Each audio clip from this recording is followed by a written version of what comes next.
Dirigeants de grandes entreprises, sportifs, artistes, scientifiques ou politiques, qui sont les 100 personnalités africaines incontournables en cette année hors norme.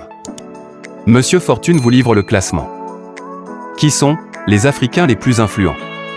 Selon quels critères les choisir? Comment sélectionner les non susceptibles d'apparaître au palmarès? Et plus difficile encore, comment établir une hiérarchie entre des personnalités qui, au-delà de leur notoriété, n'ont souvent pas grand-chose en commun. Le classement 2021 illustre à la fois cette diversité et la complexité de la méthode. On y trouve d'anciens ministres occupant des postes clés à la tête de grandes institutions internationales, des milliardaires connus pour leur proximité avec les décideurs politiques ou pour leur engagement à la tête de fondations caritatives, des chanteurs au succès planétaire et des responsables de la lutte contre le coronavirus. Comment mesurer l'influence?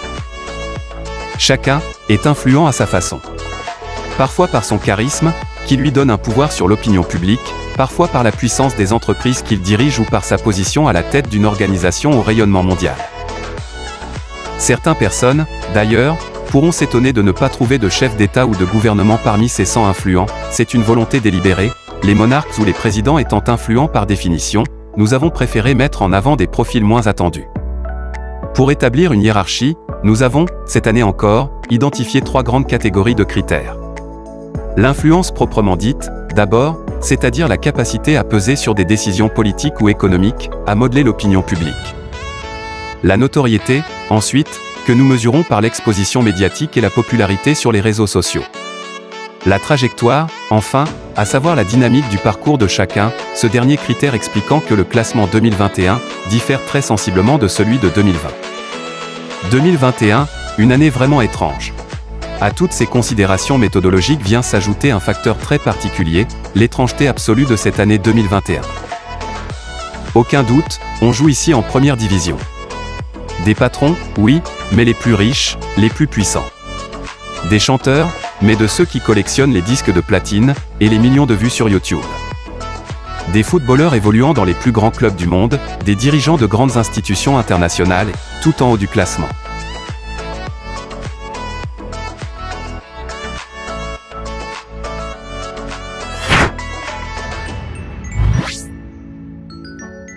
Isabel dos Santos, Angola. Ébranlée depuis l'arrivée au pouvoir en 2017 du nouvel homme fort de l'Angola, João Lourenço, la fille de l'ancien président José Eduardo dos Santos a encaissé 2 coups durs à quelques semaines d'intervalle.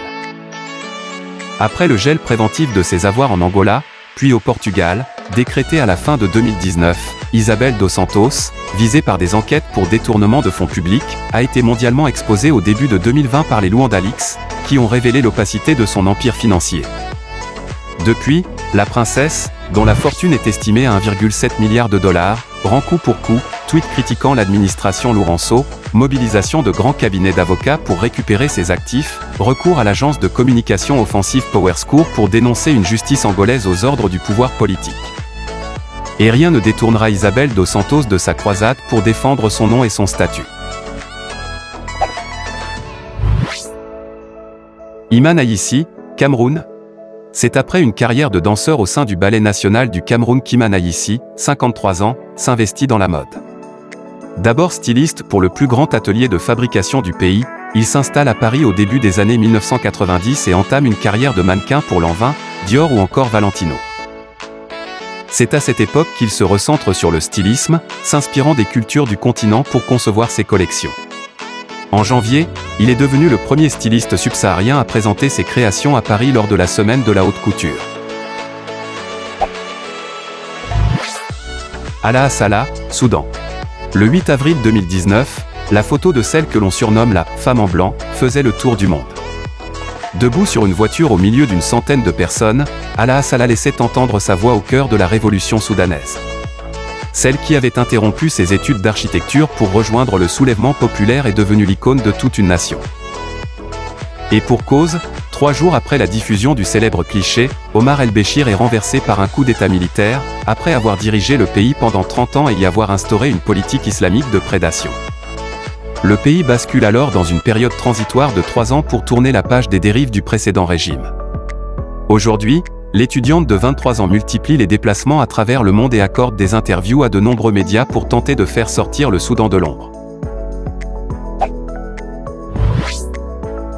Lady Sonia, Congo. Avec plus de 1 million de fans sur les réseaux sociaux, Sonia Mabiala, alias Lady Sonia, est la nouvelle star du coaching de vie. À 46 ans, cette Congolaise prodigue ses conseils sur les réseaux sociaux. À travers des conférences aux 4 coins du monde ou via des cours en ligne, la femme d'affaires enseigne comment trouver ou réveiller l'amour, ou encore les secrets de l'épanouissement. La Boss Lady compte désormais parmi ses sponsors des banques, des sociétés privées, des ONG, mais aussi des donateurs particuliers. El Anatsui, Ghana. Prolongée jusqu'au 1er novembre 2020 au Kunstmuseum de Berne, en Suisse, l'exposition Triumph en Scale présente les œuvres phares de l'artiste ghanéen, superstar discrète qui vit et travaille à Nsukka, au Nigeria.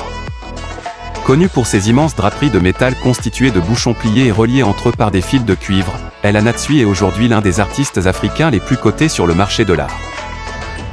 Son œuvre Recycled Dream, Uniting the World with a Stitch, a ainsi été vendue 1,5 million de dollars chez Christie's en 2018. Le sculpteur de 77 ans fait par ailleurs de nombreux émules parmi les artistes africains et représente une source d'inspiration pour la jeune génération. Depuis le 15 juillet et jusqu'au 8 août, la galerie londonienne Octoba Gallery présente une série de ses sculptures, mais aussi une sélection d'impressions réalisées avec l'atelier Factum Arte de Madrid. Bassem Loukil, Tunisie. Après l'Afrique, le monde. Le directeur général du groupe Loukil, automobile, agro-industrie, BTP, TIC, immobilier, etc., a lancé à la fin de juin le Tunisia Business Council Worldwide, ce qui l'a amené à quitter la présidence du Tunisia Africa Business Council qu'il occupait jusque-là. Sa mission est de faire rayonner l'entrepreneuriat tunisien dans le monde. Ces 5 dernières années, Bassem Loukil aura organisé une quinzaine d'événements continentaux pour tenter de convaincre les décideurs tunisiens que le pays a un rôle à jouer en Afrique. Si l'histoire s'est provisoirement terminée en queue de poisson en mars avec le refus de l'Assemblée tunisienne de ratifier le traité de zone de libre-échange continentale africaine, ce dirigeant de 56 ans continue d'investir sur le continent par l'intermédiaire des 35 filiales de son groupe. Il n'est pas non plus étranger à l'accélération de l'implantation, ces 3 dernières années, d'entreprises tunisiennes en Côte d'Ivoire de 13 à 57 et au Sénégal de 3 à 15. Avec la TBCWW, Bassem Loukil élargit encore son horizon et retrouvera une proximité avec les États-Unis, lui qui a dirigé la Tunisian American Chamber of Commerce, 1991 à 1995, après avoir obtenu un doctorat en management industriel à la Georgia State University. Mehdi Kotbi, Maroc. Étrangement, l'affiche qui le concerne n'évoque quasiment que son travail d'artiste. Mohamed Kotbi, né en 1951 à Rabat, est un peintre franco-marocain. Pourtant, ce petit homme dynamique et pressé est en quelque sorte le ministre de la culture de son pays. Président de la Fondation des musées du Royaume du Maroc depuis 2011, Mehdi Kotbi a l'oreille des puissants, et en particulier celle du roi, Mohamed VI. Il est de tous les événements culturels ou presque, grandes expositions et autres biennales. À l'instar de celle de Rabat, lancée en 2019 et pour laquelle le commissaire franco-algérien, Abdelkader Damani a eu l'audace de ne sélectionner que des femmes. Homme de réseaux hyperactifs, communicant habile et véritable amoureux des arts, Mehdi Kotbi est indubitablement l'un des acteurs majeurs de la politique extérieure du Maroc, en particulier vis-à-vis du continent africain. Il en promeut une séduisante image d'ouverture et de modernité. Achille Mbambe, Cameroun. Professeur d'histoire et de sciences politiques à l'université du Witwatersrand, à Johannesburg, régulièrement invité à enseigner à Duke et à Harvard, aux États-Unis, ce spécialiste de la lutte pour l'indépendance camerounaise est un observateur aguerri de l'évolution de notre monde. Depuis la parution de son ouvrage de la post-colonie, en 2000, l'auteur de Sortir de la Grande Nuit, 2010, et de Critique de la raison nègre, 2013, décrypte les mutations africaines, et les confronte aux évolutions des sociétés postcoloniales européennes, les unes étant liées aux autres et inversement. Dans Brutalisme, son dernier essai, publié en février, il dénonce les effets d'une idéologie dominante, liée aux nouvelles technologies et une violence généralisée envers les populations. Djamel Belmadi, Algérie. Depuis qu'il a conduit l'équipe nationale de football à son 2e sacre continental, en juillet 2019, après 29 années de disette, Djamel Belmadi, 45 ans, est devenu quasiment intouchable en Algérie. La nouvelle idole des supporters de la sélection semble décidée à s'inscrire dans la durée, avec devant lui 2 grands défis, la défense du titre acquis au Caire, lors de la CAN 2022 au Cameroun et une qualification pour la Coupe du Monde 2022 au Qatar. Un pays qu'il connaît bien pour y avoir joué puis entraîné, et où il réside plusieurs mois par an. Malgré des offres faramineuses émanant de clubs du Golfe Persique, et l'intérêt supposé de quelques formations de l'élite française, le discret Jamel Belmadi, qui a toutefois publiquement soutenu le Irak, n'a jamais laissé entendre qu'il pourrait quitter l'Algérie avant la fin de son contrat, en 2022. Mohamed El-Kettani, Maroc. En presque 13 ans, Mohamed El-Kettani a réussi à hisser la filiale bancaire du holding Almada parmi les plus importantes banques du continent. Devenu un acteur de premier plan au service de la bancarisation en Afrique grâce à son large réseau de presque 5000 agences réparties dans 15 pays, Attijari Wafa Bank gère actuellement 10 millions de clients. Après avoir conquis l'Afrique de l'Ouest, le groupe marocain espère connaître autant de réussite dans l'Est du continent, où il devrait se déployer à moyen terme. Depuis le début de cette année, et après avoir perdu son fidèle bras droit, Boubacar Jai, parti à la retraite, Mohamed El-Kettani a opéré une réorganisation des instances dirigeantes autour de lui pour préparer la nouvelle ère de la banque. Kamel Daoud, Algérie. Lorsque cet auteur de renommée internationale ne fait pas l'actualité avec ses livres ou ses essais, les chroniques qu'il publie en Algérie dans le quotidien d'Oran, dans le magazine français Le Point ou dans le prestigieux New York Times, sont lues et commentées par des dizaines de milliers de personnes. Qu'il s'exprime dans les médias et sur les réseaux sociaux ou qu'il garde le silence, Kamel Daoud ne laisse jamais indifférent. Natif de Mostaganem, dans l'ouest de l'Algérie, il a connu la consécration en 2015 lorsque son roman Meursault, Contre-enquête, paru chez Actes Sud, ainsi qu'aux éditions Barzac en Algérie, a obtenu le prix Goncourt du premier roman. Confiné dans la ville d'Oran pour cause d'épidémie de Covid-19, Kamel Daoud s'attelle à l'écriture d'un roman et d'un essai dont la parution devrait intervenir dans le courant de l'année prochaine. William Kentridge, Afrique du Sud. Âgé de 66 ans, l'artiste sud-africain William Kentridge est le créateur d'une œuvre monumentale et protéiforme. Ses installations, exposées partout dans le monde, font intervenir à peu près tous les arts, dessin, danse, musique, cinéma, sculpture, performance, théâtre et beaucoup d'autres. Universel, son travail s'enracine dans la réalité de son pays, où il est très impliqué auprès des jeunes artistes. Le racisme et l'apartheid, l'exploitation de l'homme par l'homme, la colonisation, la politique et la violence innervent une démarche qui reste pourtant empreinte d'humour et de poésie. Fils de l'avocat Sidney Kentridge, qui défendit Nelson Mandela lors du fameux procès de la trahison, dans les années 1960, William Kentridge continue de travailler dans ses ateliers de Johannesburg. Il bénéficie cette année, pour la première fois en France, d'une remarquable rétrospective aux Lames de Lille, prolongée jusqu'au 13 décembre 2020. Rob Shuter, Afrique du Sud. En mars, Rob Shuter pensait pouvoir attaquer sereinement sa dernière année en tant que patron du groupe sud-africain MTN. Grâce à son arrivée, en 2017, en provenance de Vodafone, le premier opérateur mobile du continent en nombre de clients avait mis un terme à son différend avec les autorités du Nigeria en payant une amende record de 1,5 milliard de dollars, mais aussi amélioré sa rentabilité et annoncé son recentrage sur ses activités essentielles. Une restructuration aux accents financiers qui n'a pas surpris de la part de celui qui, après avoir commencé sa carrière dans l'audit au sein de Deloitte, a ensuite occupé des postes de premier plan chez Standard Bank et Nedbank.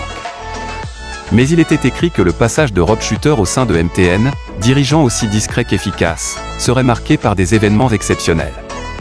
À la suite de la crise du coronavirus, ce fan de randonnée a pris la décision de réduire de 20% les investissements de son groupe cette année. Il préserve ainsi sa capacité à investir en Éthiopie s'il parvient à y décrocher une licence.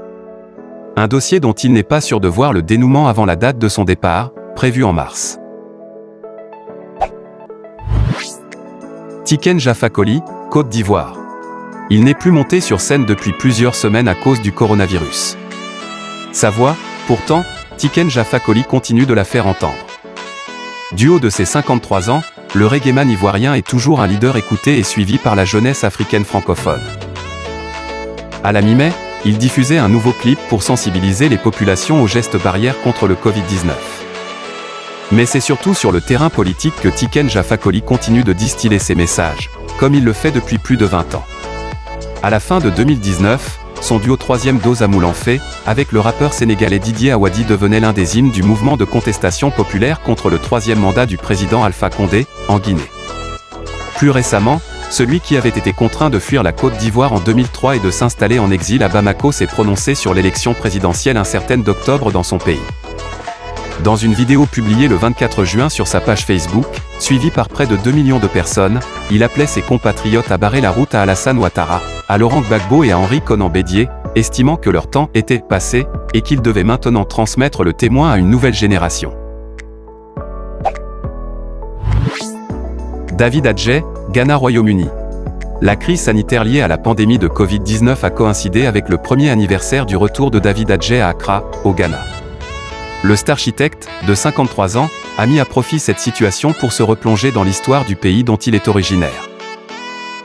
En 2019, celui qui regrettait que le Royaume-Uni ne dispose d'aucun musée consacré à la culture africaine, a fait sensation à la Biennale de Venise, en concevant le pavillon du Ghana pour accueillir les œuvres des pointures de l'art contemporain que sont ses compatriotes Ibrahim Mahama, El Anatsui et John Akonfra. Sir David Adjaye, qui a installé ses bureaux à Londres, à New York et à Berlin, rencontre le succès aux 4 coins du globe. En janvier 2020, il signait à Los Angeles l'architecture de l'enseigne The Webster, tout en courbe de béton rose. Jérôme Munyangi, RD Congo. Ce médecin de 36 ans, spécialiste de l'artémisia, s'est réfugié en France en mars 2019, déclarant faire l'objet de pression en RD Congo. À Paris, il continue de vanter les bienfaits de la plante médicinale pour soulager les malades du paludisme. Sitôt connus les premiers cas de coronavirus, il fait partie des chercheurs suggérant de tester la plante contre la maladie, adressant courrier et notes détaillées à l'Organisation mondiale de la santé, à l'Union africaine et à l'ensemble des pays du continent. Ce qui lui vaut finalement d'être rappelé au pays par le président Félix Tshisekedi. De retour à Kinshasa, il intègre la task force présidentielle chargée de lutter contre la pandémie, et sa notoriété devient vite internationale. Il dirige depuis le mois de juin le tout premier essai clinique randomisé dans le but de démontrer que le principe actif de l'artémisia peut être bénéfique face au Covid-19.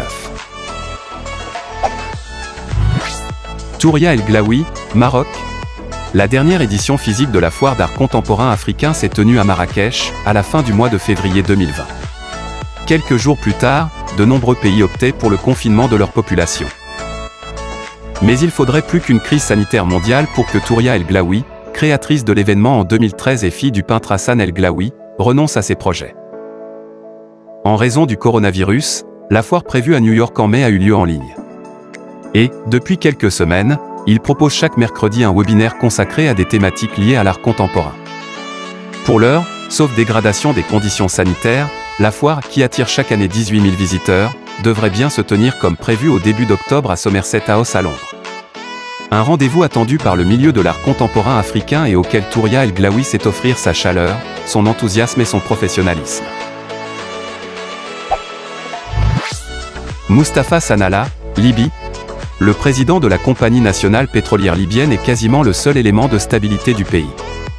Nommé en mai 2014, au moment même où le pays se scindait en deux politiquement et militairement, l'ingénieur en chimie de 59 ans a survécu à toutes les crises, tapant du poing sur la table quand il le jugeait nécessaire.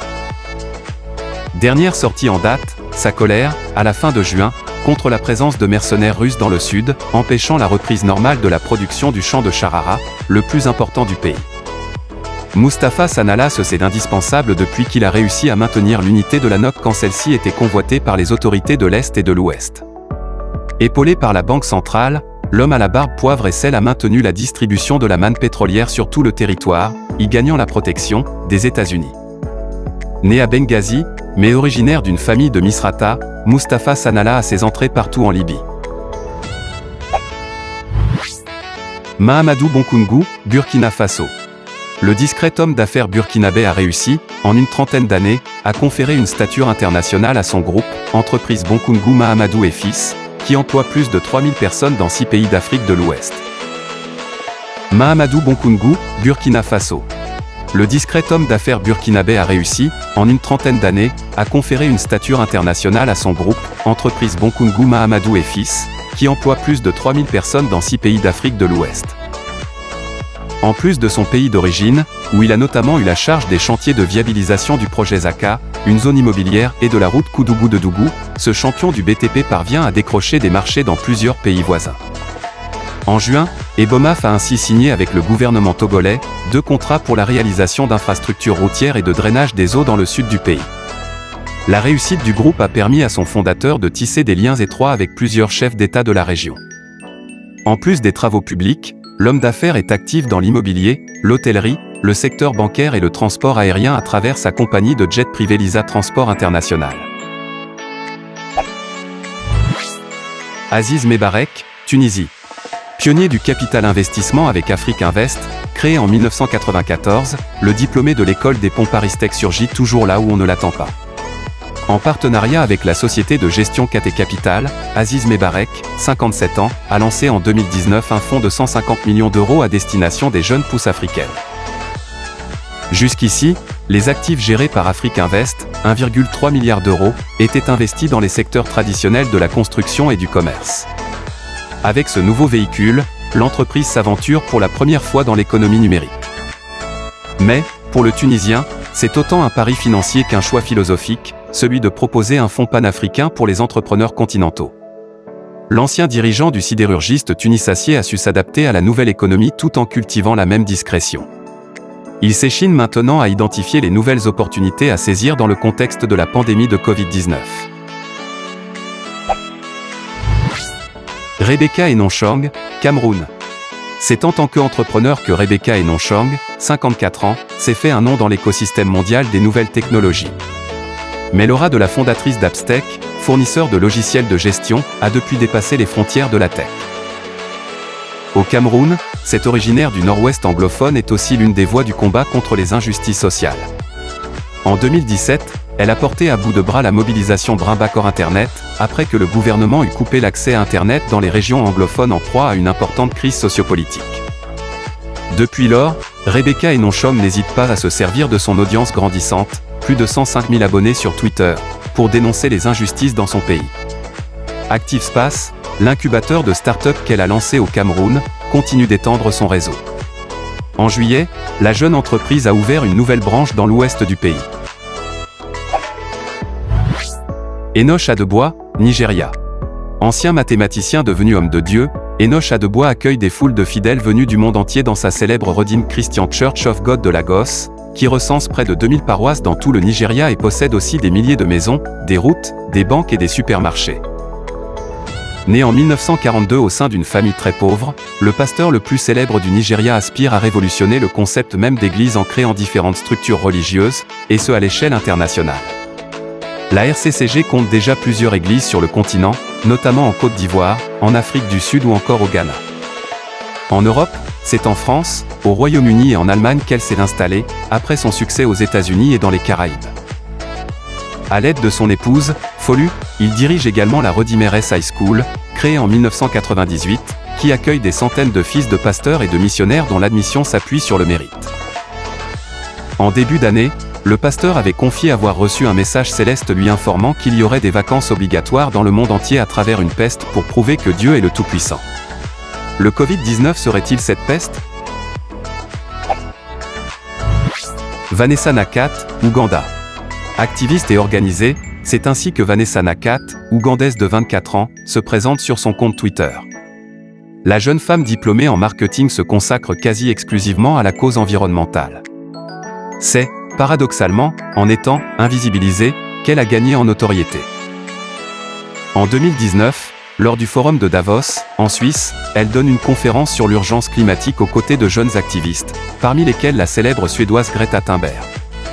Sur une image publiée par l'agence Associated Press, elle est exclue du cadre, seuls les jeunes militants occidentaux sont visibles. Nakat s'indigne, Thunberg la soutient.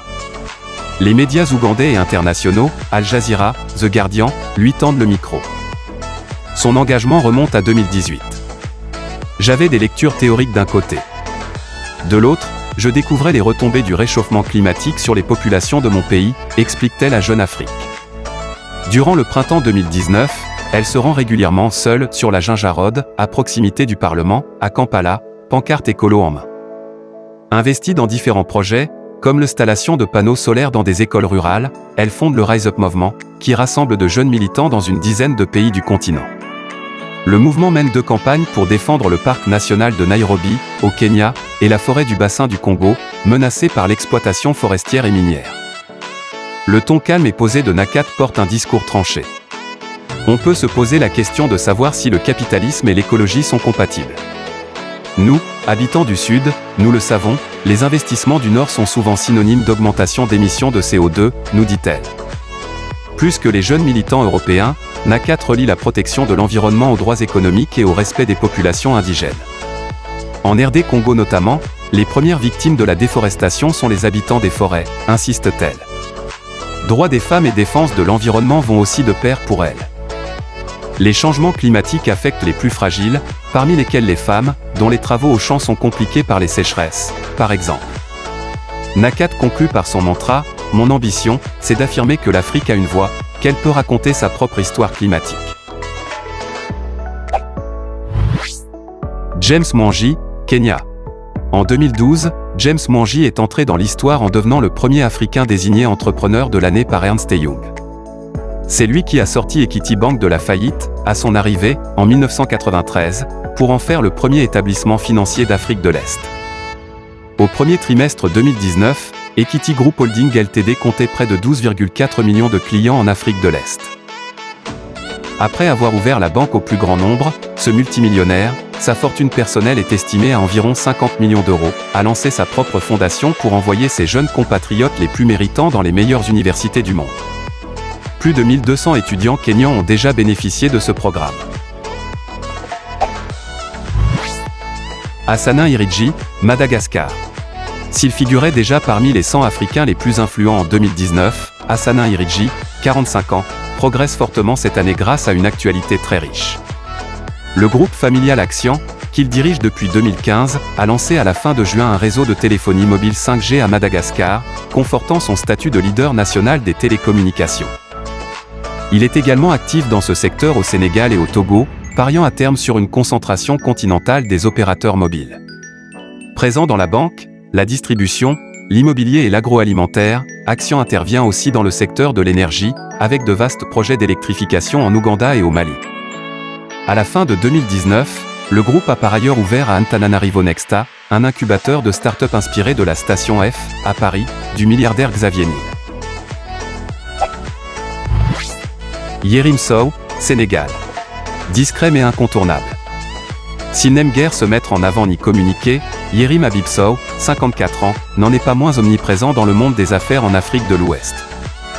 D'abord centré sur les télécoms, son groupe Telium s'est peu à peu mué en un holding diversifié actif aussi bien dans la banque que dans la logistique, l'agro-industrie, l'immobilier ou encore l'hôtellerie.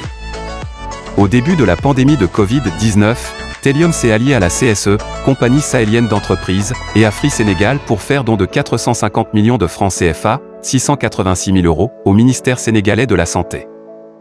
La période a pourtant apporté son lot de difficultés au groupe, qui a dû mettre plusieurs chantiers en sommeil, dont celui du siège de la filiale ivoirienne de l'opérateur MTN, que le groupe Telium construit près de l'aéroport d'Abidjan. Les télécoms, encore et toujours. Alaa Abdel Fattah, Égypte. On le surnomme « l'icône de la révolution de 2011 ». Militant des droits de l'homme de longue date, ce blogueur et informaticien de 38 ans s'est depuis engagé dans la lutte contre la torture des prisonniers politiques. Car son activisme lui attire de nombreux ennuis. Il a été emprisonné sous Hosni Moubarak en 2004, puis en 2011 durant la période de transition brutale que le pays a connue quand le maréchal Tantawi en était à la tête, puis après l'élection à la présidence de Mohamed Morsi, en 2012. Après le coup d'État de juillet 2013 dirigé par Abdel Fattah al-Sisi, sa situation prend une tournure encore plus alarmante. Alaa Abdel Fattah est emprisonné en 2014 pour 5 ans, pour avoir protesté contre une loi limitant le droit de manifester en Égypte. Après avoir purgé sa peine, il est placé sous contrôle judiciaire et doit retourner chaque soir au poste de police de Doki, au Caire, pour y passer la nuit.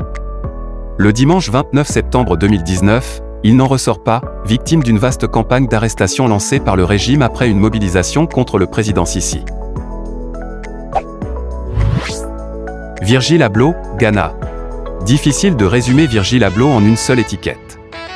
Recruté en 2018 par la vénérable maison Vuitton, soucieuse de dépoussiérer son image, le créateur travaille aussi avec plusieurs stars du sport et certains des musiciens les plus en vue de la scène hip-hop, quand il n'inonde pas les réseaux sociaux. À 40 ans, il gère également avec succès sa marque de prêt-à-porter Off-White. Pour 2020, il vient de présenter chez Louis Vuitton la collection LV2, conçue avec un autre créateur star, le japonais Nigo. Tout semble donc aller pour le mieux, et pourtant, depuis quelques mois, Virgil Abloh multiplie en parallèle les bad buzz. Choisi pour réaliser la pochette de l'album posthume du rappeur américain Pop Smoke, assassiné en février, il s'est attiré une avalanche de critiques, son travail ayant été jugé bâclé. Les attaques ont pris une ampleur supplémentaire lorsqu'un designer a reproché à Abloh d'avoir plagié son travail, au point que les fans de Pop Smoke ont lancé une pétition pour que la pochette de l'album soit modifiée. Lorsque le mouvement Black Lives Matter a commencé à prendre de l'ampleur, le créateur a cru bon de signaler sur les réseaux sociaux qu'il avait, comme d'autres stars telles que Beyoncé ou Rihanna, fait un don pour la cause. Problème, le don en question s'élevait à 50 €. Ce qui a provoqué la fureur de certains, au point que des magasins distribuant les produits Off-White ont été vandalisés lors des manifestations. Depuis, Virgil Abloh a corrigé le tir en précisant qu'il avait versé de l'argent sous d'autres formes. Et a allumé un contre-feu en mettant aux enchères sur internet une paire de baskets Off-White spécialement conçues pour l'occasion, toujours au bénéfice du mouvement militant. Histoire de redorer un blason légèrement écorné. Hannah Armeyawana, Ghana. Le journaliste d'investigation le plus célèbre du Ghana a encore frappé.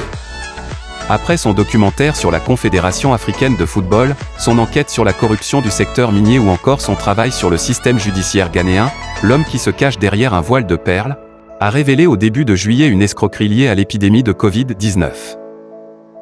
Dans un reportage diffusé sur BBC News, Hannah Armeyawana a infiltré un réseau de médecins ghanéens qui prétendaient disposer d'un remède miracle. Après analyse, il s'est avéré que les produits vendus, outre leur inefficacité, ne répondaient pas aux normes sanitaires et pouvaient provoquer des maladies graves.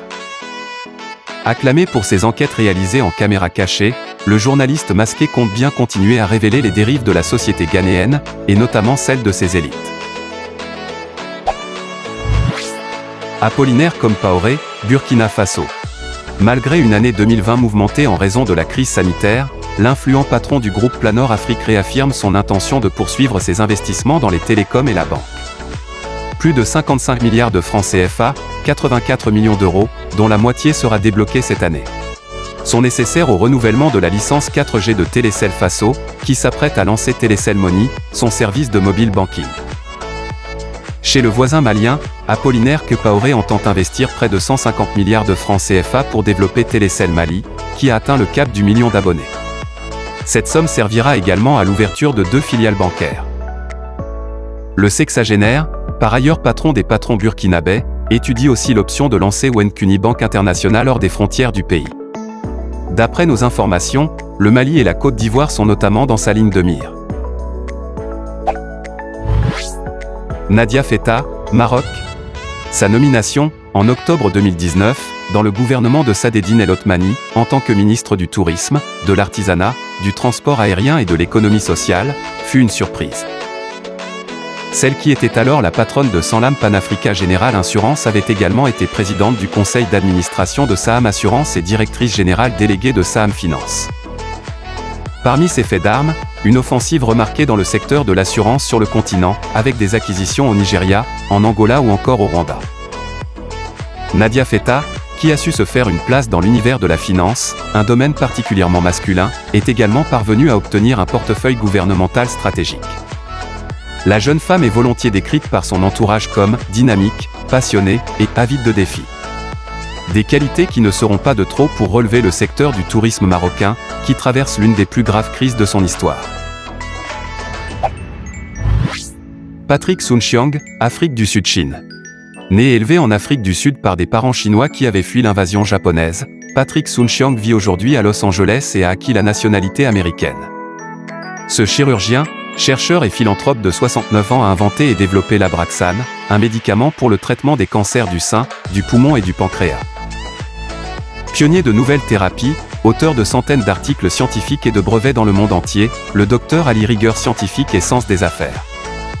De 1997 à 2010, il est à la tête de 2 sociétés pharmaceutiques, American Pharmaceutical Partners et Abraxi Biosciences. La vente de la première, en 2008, fait de lui un milliardaire. Il y a un an, Patrick Soon-Shiong s'est offert un groupe de presse en déclin pour 500 millions de dollars. Il est ainsi le nouveau propriétaire du Los Angeles Times et du San Diego Union Tribune, après avoir acquis le très populaire club de basket des Los Angeles Lakers. Président de 3 organisations à but non lucratif, dont la fondation de la famille Chan Soon-Shiong qui vise à éliminer les disparités de l'accès aux soins de santé, il s'est engagé à donner au moins la moitié de sa richesse à des œuvres philanthropiques. Abdelmadjid Attar, Algérie. Homme du sérail, ancien PDG de Sonatrach, 1997 à 1999, Abdelmadjid Attar, 74 ans, a pris les commandes du ministère algérien de l'énergie à la suite du remaniement gouvernemental partiel annoncé à la fin de juin, dans l'urgence de la crise du Covid-19. Fin connaisseur du secteur, ce géologue de formation a passé l'essentiel de sa carrière au sein de la compagnie pétrolière publique avant de lancer son cabinet de conseil et d'études dans le domaine des énergies, au début des années 2000. Déjà ministre des Ressources en eau, en 2002, il gérera cette fois un portefeuille hautement stratégique. Lors de sa prise de fonction, ce natif de Sétif a reconnu que le secteur de l'énergie ne pouvait pas poursuivre avec la même organisation et les mêmes objectifs, estimant que l'économie nationale devait oublier la rente pétrolière et travailler sur la production de nouvelles richesses à moyen terme. Felwine Sarr, Sénégal. Découvert par le grand public grâce au succès de son essai Afrotopia en 2016, le Sénégalais de 48 ans est devenu une figure incontournable du paysage intellectuel continental. Depuis octobre 2016, Felwine Sarr organise dans son pays, avec le Camerounais Achille Mbambe, les Ateliers de la Pensée, qui réunissent chaque année un vaste panel d'écrivains et d'universitaires africains et de la diaspora afin de tracer de nouveaux chemins dans la pensée et dans la pratique, et de scruter le présent et le futur de notre monde à partir de l'Afrique. Touche à tout assumé, cet économiste de formation est à la fois universitaire, il a dirigé l'UFR Civilisation, Religion, Arts et Communication de l'Université Gaston Berger, à Saint-Louis, et vient de rejoindre l'Université de Duke, en Caroline du Nord, en tant que Distinguished Professor of Humanities. Et également musicien, écrivain, éditeur, en 2018, Emmanuel Macron a fait appel à lui pour mener, avec l'historienne de l'art Bénédicte Savoie, une mission d'étude sur la restitution au pays d'origine du patrimoine culturel africain. Leur rapport a fait l'objet de nombreuses critiques, et tardé à déboucher sur des décisions concrètes, jusqu'à ce mois de juillet, lorsque le gouvernement français a présenté un projet de loi qui prévoit un transfert de propriété concernant le sabre d'Omar Saïdou Tall, déjà restitué aux Sénégalais sous forme de prêt, et le transfert des œuvres béninoises exposées au Quai Branly, dès que sera achevée la construction du musée d'Abomey, qui doit les accueillir. Onjabeur, Tunisie. Un dernier coup droit gagnant et elle lève fièrement le poing vers le ciel. Le 26 janvier, Onjabeur battait la chinoise Qiang Guang en 8e de finale de l'Open d'Australie, devenant la première tenniswoman arabe à atteindre les quarts de finale d'un tournoi du Grand Chelem. Elle s'inclinera 2 jours plus tard face à Sofia Kenin, future vainqueur de la compétition. La 39e joueuse mondiale a commencé à jouer au tennis dès l'âge de 3 ans. Double championne d'Afrique des moins de 16 ans, elle fut également médaillée d'or des premiers Jeux africains de la jeunesse, en 2010. À la suite de sa performance en Australie en janvier, Kais Saied, le président tunisien, l'a qualifiée d'exemple pour les femmes et pour les jeunes. Mohamed Ould Bouamatou, Mauritanie. À 67 ans, Mohamed Ould Bouamatou est l'homme d'affaires le plus connu et peut-être le plus riche de Mauritanie. Parti de la boulangerie, il a étendu ses activités commerciales à la confiserie, aux cigarettes, à la téléphonie, au transport aérien, à l'assurance, aux médias et à la banque. Sa fortune lui a permis de se poser en une sorte de George Soros africain, distribuant généreusement des fonds aux mosquées, aux ONG, et finançant l'hôpital ophtalmologique de Nouakchott ou la rénovation du lycée français. Il a aussi aidé la grande majorité des partis politiques. En 2009, il a financé la campagne présidentielle victorieuse de son cousin, le général Mohamed Ould Abdelaziz, avec lequel il s'est brouillé en 2010. Exilé au Maroc puis menacé par un mandat d'arrêt en 2017, il est rentré en Mauritanie au début de l'année, le nouveau président Mohamed Ould Ghazouani ayant mis un terme aux poursuites à son encontre, avant de lui permettre de relancer les activités de ses différentes sociétés et notamment de son pilier bancaire, la Générale de Banque de Mauritanie. Salim Abdoul Karim, Afrique du Sud.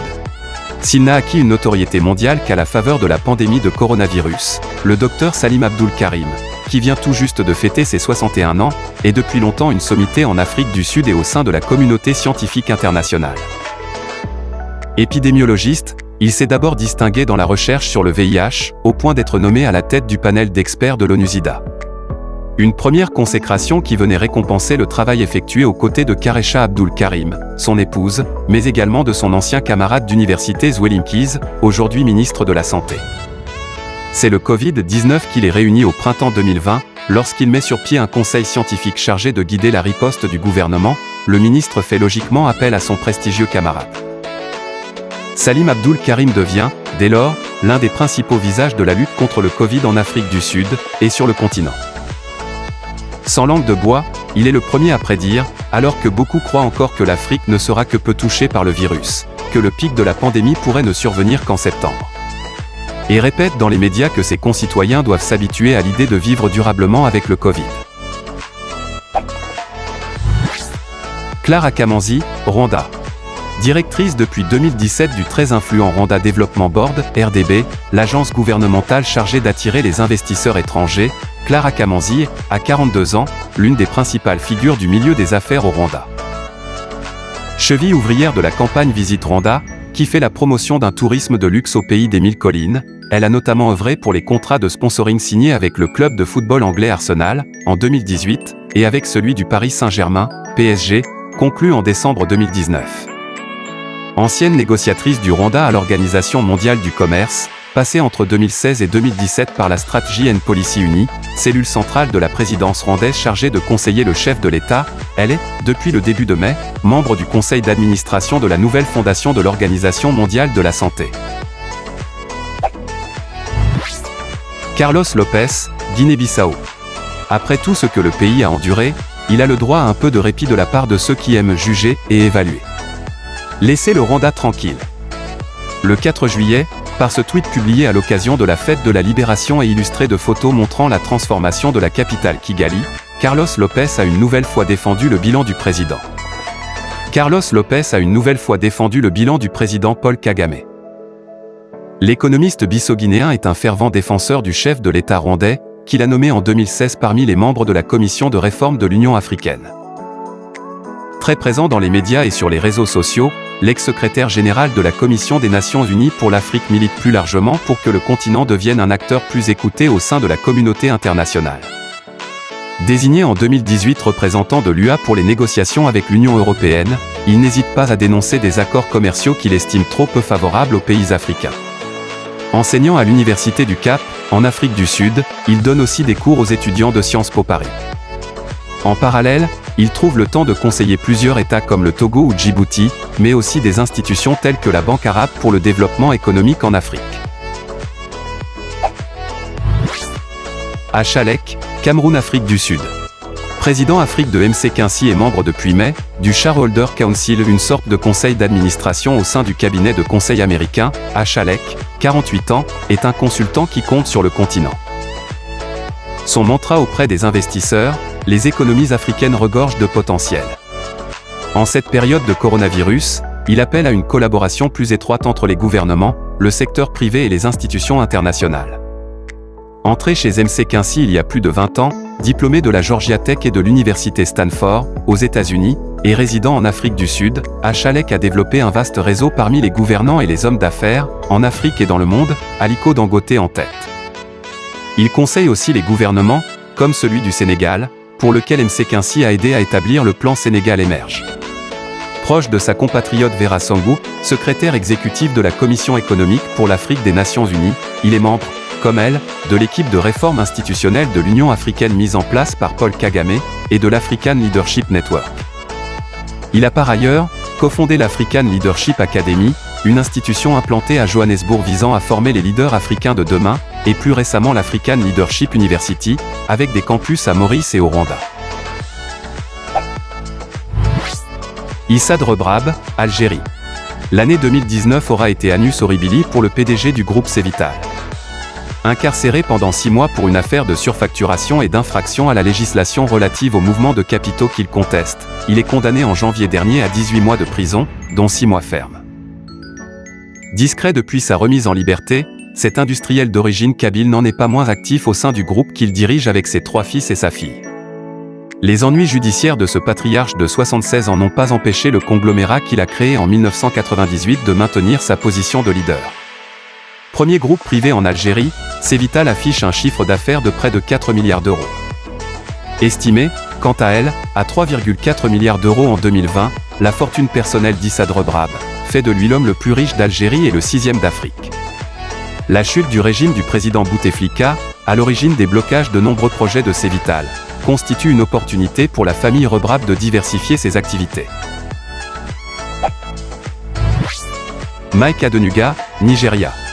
Éternel challenger d'Aliko Dangote, Michael Adeniyi Agbola Dishola Adenuga est milliardaire et nigérian, comme son rival, et a bâti l'essentiel de sa fortune dans le secteur pétrolier, notamment avec sa société d'exploration Cornwall. À 68 ans, il règne aussi sur le deuxième opérateur mobile du Nigeria, Globacom.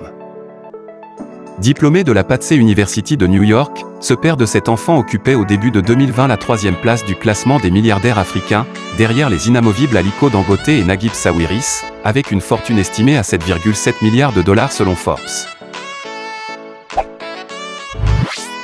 Mohamed Dewji, Tanzanie. Depuis son kidnapping très médiatisé en octobre 2018, le plus jeune milliardaire d'Afrique a revu ses priorités tant sur le plan professionnel que sur le plan personnel. Celui qui avait initialement pour ambition d'étudier la théologie, puis d'exercer à Wall Street, avant d'hériter de l'entreprise familiale, déclare avoir perdu son appétit pour les affaires. Malgré tout, les activités du groupe METL, présent dans une dizaine de pays dans les domaines de l'agriculture, de l'assurance, des transports, de la logistique ou encore de l'agroalimentaire, semblent loin d'être ralenties avec la future ouverture d'une usine de détergents au Kenya ou celle d'une usine de fabrication de boissons en Ouganda. Depuis son élection en tant que député de Singida, beaucoup s'interrogent sur une éventuelle candidature du milliardaire à la présidentielle de 2025. La réponse de l'intéressé est claire, il n'a aucune ambition politique. Aboubaker Omar Hadi, Djibouti. Port, zone franche, aéroport, compagnie aérienne, corridor routier, shipping. Aucun domaine visant à faire de Djibouti un nœud logistique mondial et polyvalent n'échappe à Aboubaker Omar Hadi, président de l'autorité des ports et zones franches de Djibouti depuis 2011. Formé à la prestigieuse université maritime de Malmö, ce sexagénaire, qui a dirigé le port de Tinkan Island, près de Lagos, pendant 3 ans, œuvre tout particulièrement à la diversification de l'économie. Président de Greathorn Investment Holding, la structure qui porte les investissements de l'État dans les infrastructures, il a signé au début de juillet un accord de coopération avec des entreprises chinoises d'une valeur de 2,5 milliards de dollars, comprenant la construction d'une raffinerie flottante sur le futur complexe pétrochimique de Damerjog, à la frontière somalienne. Administrateur à ce titre du Fonds souverain de Djibouti, lancé à la fin de juin, le dirigeant suit aussi le développement d'un projet éolien de 60 MW près du lac Assal, après avoir confié au français Engie, en 2019, la construction d'une centrale solaire de 30 MW. Paul Kamon Fokam, Cameroun. À plus de 70 ans, ce docteur en sciences de gestion devenu banquier et président d'Afriland First Group, holding bancaire basé en Suisse et implanté en Afrique, en France et en Chine. Il tire une bonne part de sa fortune de la Société africaine de participation, SAPA, un fonds de capital risque qui participe à la création d'entreprises et grâce auquel il a un pied dans l'immobilier, les assurances ou la sécurité. Paul Fokam se positionne comme promoteur de l'autonomisation financière et économique du continent. En 2006, il crée le PK Fokam Institute of Excellence pour former des financiers africains. Sa fille, Rolande Camogne, a fondé la chaîne panafricaine Vox Africa. Paul Fokam est surtout l'inventeur du modèle MC2, microfinance communautaire de croissance, un réseau d'établissements de microfinance gérés de façon communautaire qu'il lance dans les années 1990. Il y voit un moyen de lutter contre la pauvreté, mais les MC2 ont aussi profité à sa banque. Aujourd'hui, l'homme d'affaires doit surtout faire face à une atteinte à la réputation de sa banque. Dans un rapport diffusé au début de juillet, l'ONG Global Witness et la plateforme de protection des lanceurs d'alerte en Afrique estiment que Afriland First Bank est lié à des fraudes en RD Congo. On parle de transactions douteuses en faveur de l'homme d'affaires israélien Dan Gertley et de ses associés, qui souhaitaient se soustraire aux sanctions américaines. La banque a porté plainte contre les auteurs du rapport. Benedict Orama, Nigeria. Promoteur du commerce comme outil de développement du continent, Benedict Orama entend faire de la Banque africaine d'import-export, qu'il préside depuis septembre 2015, un acteur incontournable de la zone de libre-échange continentale africaine. La banque a été mandatée par l'Union africaine pour mettre sur pied un mécanisme d'ajustement, doté de 5 milliards de dollars, pour aider les États à gérer l'impact des pertes de recettes tarifaires résultant de la mise en œuvre de la ZLECA. Le leader nigérian, réélu pour 5 ans à la mi-juin, peut se féliciter de la très nette croissance des crédits accordés au commerce africain durant son premier mandat, 30 milliards de dollars entre 2015 et 2019, dont environ la moitié pour les échanges intra-africains, passés de 3% à 28% du portefeuille de prêts d'Afreximbank. Kako Nubukpo, Togo. Kako Nubukpo est à 53 ans, un homme médiatique. Ses prises de position hostiles au franc CFA lui valent autant de partisans que de détracteurs. Mais que l'on applaudisse son audace ou que l'on vilipende son populisme, une chose est sûre, l'ancien ministre togolais de la prospective est devenu, en quelques années, un acteur central du débat sur la réforme monétaire en cours en Afrique de l'Ouest. Cela lui a d'ailleurs valu d'être auditionné sur le sujet en septembre 2019 par le Conseil présidentiel pour l'Afrique, CPA, qui épaule le président Emmanuel Macron, ainsi que par la Commission des Affaires étrangères de l'Assemblée nationale française à la fin de juin. En désaccord avec les modalités du passage du franc CFA à l'éco, parité fixe par rapport à l'euro et maintien de la garantie française, proposée par Alassane Ouattara et son homologue français le 21 décembre à Abidjan, il milite pour un éco flexible avec un régime de ciblage de l'inflation pour les 15 membres de la CEDEAO. Régulièrement consulté au sein des présidences africaines, il entend organiser, avant la fin de cette année, des états généraux de l'éco pour proposer une feuille de route qui guiderait les chefs d'État et les parlementaires de la CEDEAO. Salif Keïta, Mali. Il avait marqué le début de 2019, année de ses 70 ans, par une série de concerts qui suivaient un album acclamé par la critique, Un autre blanc. Mais en novembre, dans une vidéo diffusée en live sur sa page Facebook et vue plusieurs centaines de milliers de fois, il chante une toute autre chanson. S'adressant au président Ibrahim Boubacar Keïta, il lui demande de cesser de se soumettre à Emmanuel Macron, accusé d'armer les djihadistes. Tu n'es pas au courant que c'est la France qui finance nos ennemis contre nos enfants. Ces propos complotistes ne sont pas nouveaux. Dans un entretien à Jeune Afrique datant de 2016, Salif Keïta affirmait déjà « Qui a armé la rébellion ?» Pour moi, Paris est en partie responsable. L'impact de la vidéo de 2019 a été si fort que l'ambassade de France au Mali a réagi en dénonçant les propos diffamatoires du roi de la musique mandingue. Chimamanda Ngozi Adichie, Nigeria. La mort de George Floyd, le 25 mai, à Minneapolis, a redonné un écho particulier à son roman Americana, publié en 2013. Devenue une référence de la littérature nigériane, Chimamanda Ngozi Adichie, 42 ans, y évoque les questions d'identité culturelle, de racisme et de double culture. Depuis le succès de ce livre, elle fait entendre sa voix jusqu'aux États-Unis, où elle a été élue en 2017 à l'Académie américaine des arts et des sciences. La même année, elle est nommée parmi les 50 leaders du monde par le magazine Fortune, avant de publier Chéri Jawel, un manifeste sur les grandes questions féministes. Maze Ujiri, Nigeria. Ce Nigérian de tout juste 51 ans dirige l'équipe des Raptors de Toronto, qui a remporté en 2019 le premier titre de NBA de son histoire. Fondateur du programme de formation Giants of Africa, destiné au Ghana, au Nigeria, au Kenya et au Rwanda, le manager continue de promouvoir les talents africains. Une politique qu'il applique à son propre club, où évoluent notamment l'hispano-congolais Serge Ibaka et le camerounais Pascal Siakam. Maze Ujiri est par ailleurs très impliqué dans la lutte contre le racisme et pour la représentation des Noirs dans le monde du basket. Il n'hésite pas à pointer du doigt le manque de diversité dans les postes de haut niveau au sein de la NBA. Dans la suite du classement se croisent quelques grands noms dont l'actualité en 2021 a été un peu moins riche qu'elle ne l'avait été en 2019. Baba Amadou Dampulo, Cameroun. De l'agriculture aux télécommunications en passant par l'élevage, l'immobilier ou encore la finance, la plus grosse fortune d'Afrique francophone, 920 millions de dollars en 2019, selon Forbes, est aujourd'hui à la tête d'un empire qui ne cesse d'étendre ses tentacules. Son nouveau terrain d'action, la finance mobile. En juin, les médias locaux ont annoncé la création de la société BestPay. Cette start-up dotée d'un capital de 500 millions de francs CFA, 762 000 €, entend fournir des services de paiement électronique. Alors qu'il est en conflit avec ses partenaires vietnamiens pour le contrôle de Nextel, troisième opérateur de téléphonie mobile au Cameroun, l'homme d'affaires a fait une entorse à sa discrétion habituelle. Pour tenter de faire pencher en sa faveur l'arbitrage engagé par les autorités camerounaises, Baba Dampulo n'a pas hésité à plaider sa cause dans les médias. En attendant, la crise qui secoue Nextel se répercute à l'intérieur de l'entreprise, où des grèves à répétition perturbent son bon fonctionnement. Patrice Motsepe, Afrique du Sud. Premier associé noir d'un cabinet d'avocats sud-africain, premier milliardaire noir du pays, beau-frère du président Cyril Ramaphosa, Patrice Motsepe a fait fortune dans le secteur minier.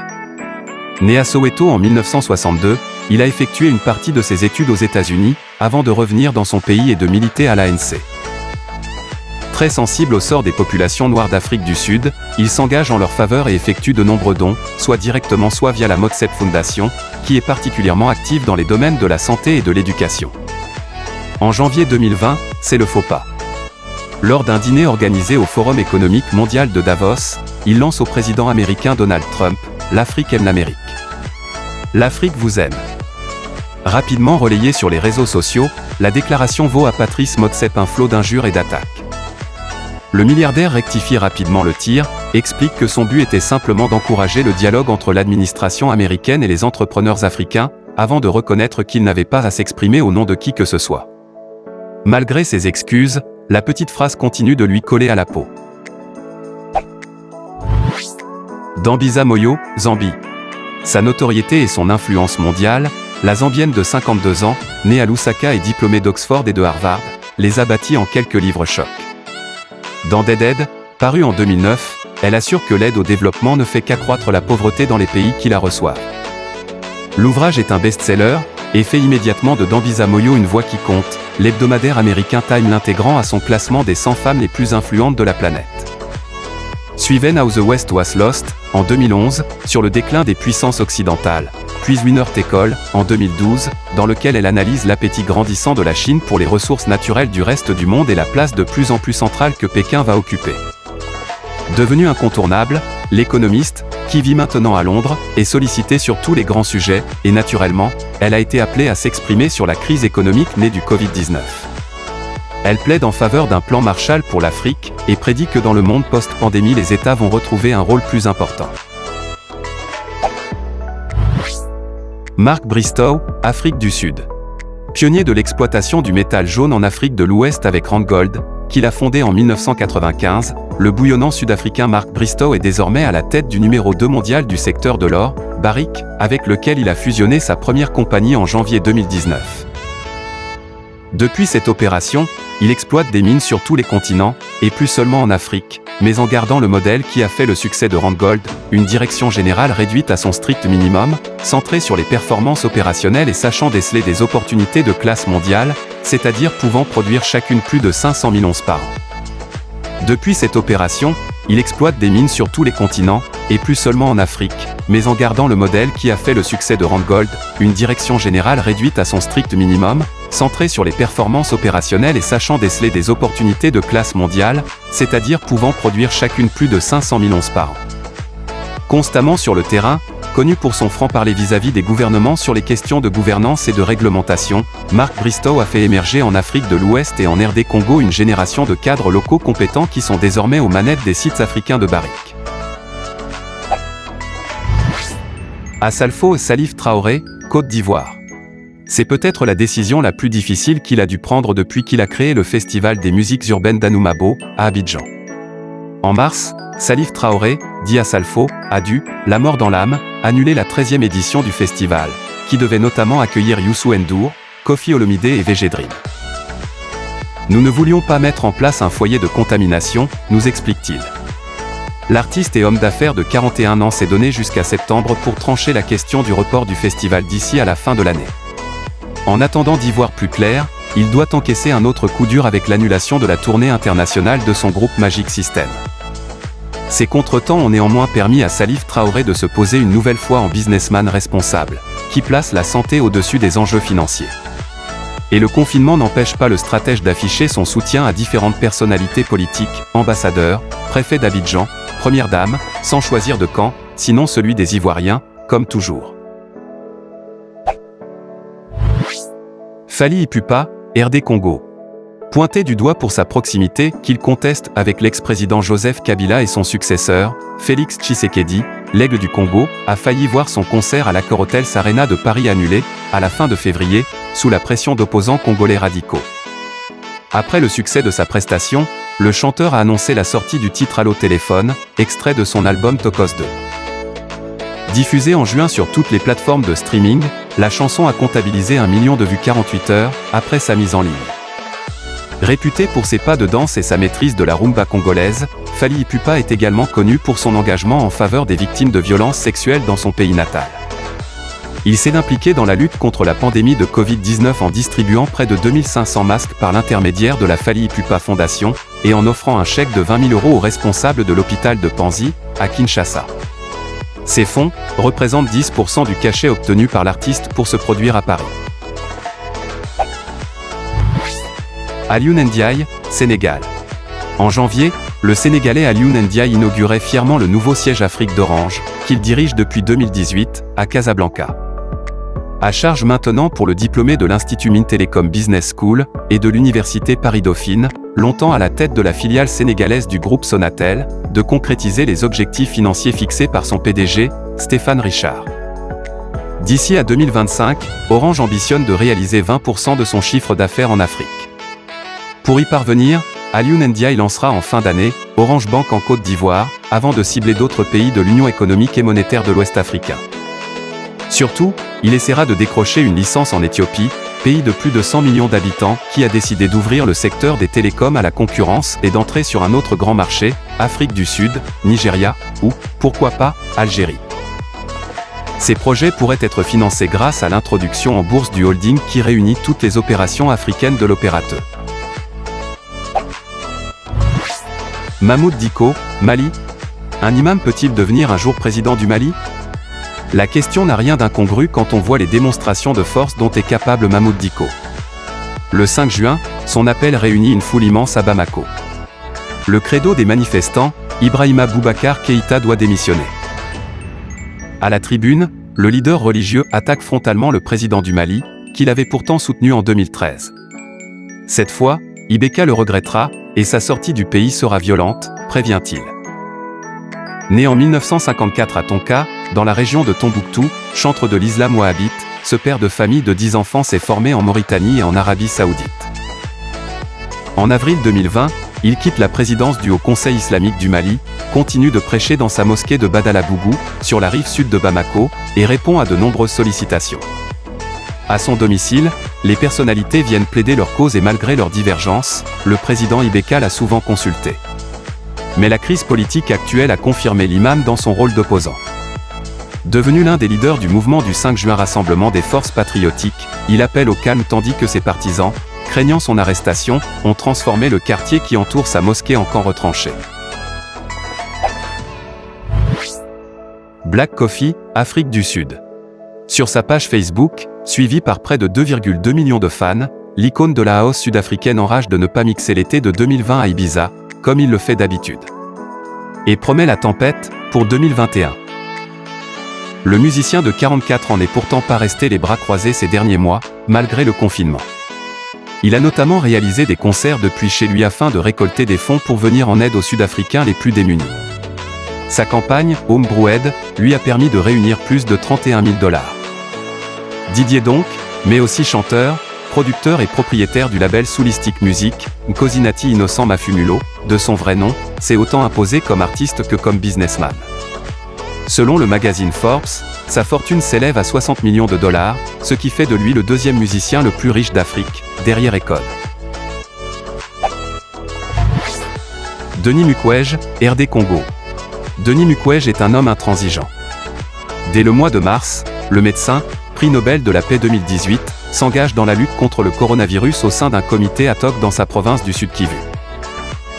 Il préconise alors la mise en place d'une stratégie, tester, identifier, isoler, traiter. 3 mois plus tard, dénonçant le manque de moyens et le « déni des réalités » de l'épidémie dans son pays, il claque la porte du comité, condamnant les faiblesses organisationnelles de la riposte. Denis Mukwege n'en est pas à sa première colère froide. Le gynécologue de 66 ans en a même fait sa marque de fabrique.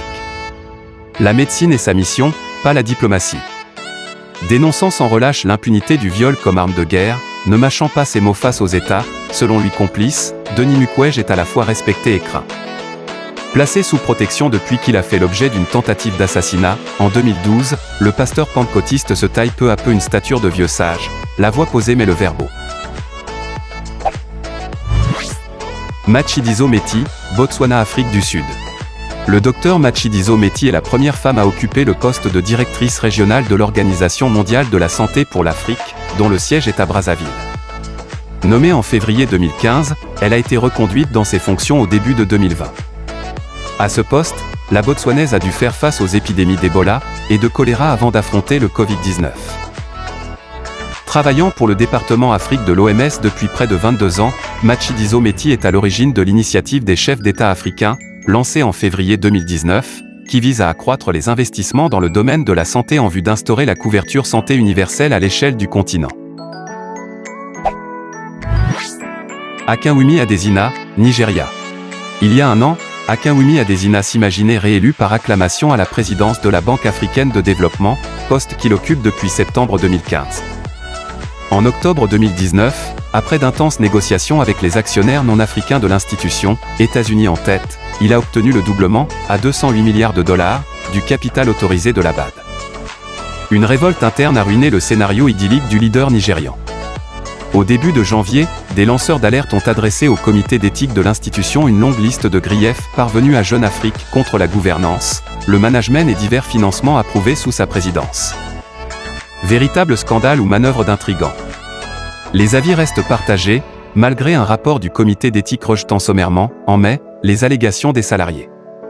Un audit de ce rapport a depuis été confié à l'ancienne présidente irlandaise Mary Robinson. Ces conclusions seront scrutées avec attention avant l'élection prévue à la fin d'août. Angélique Kidjo, Bénin.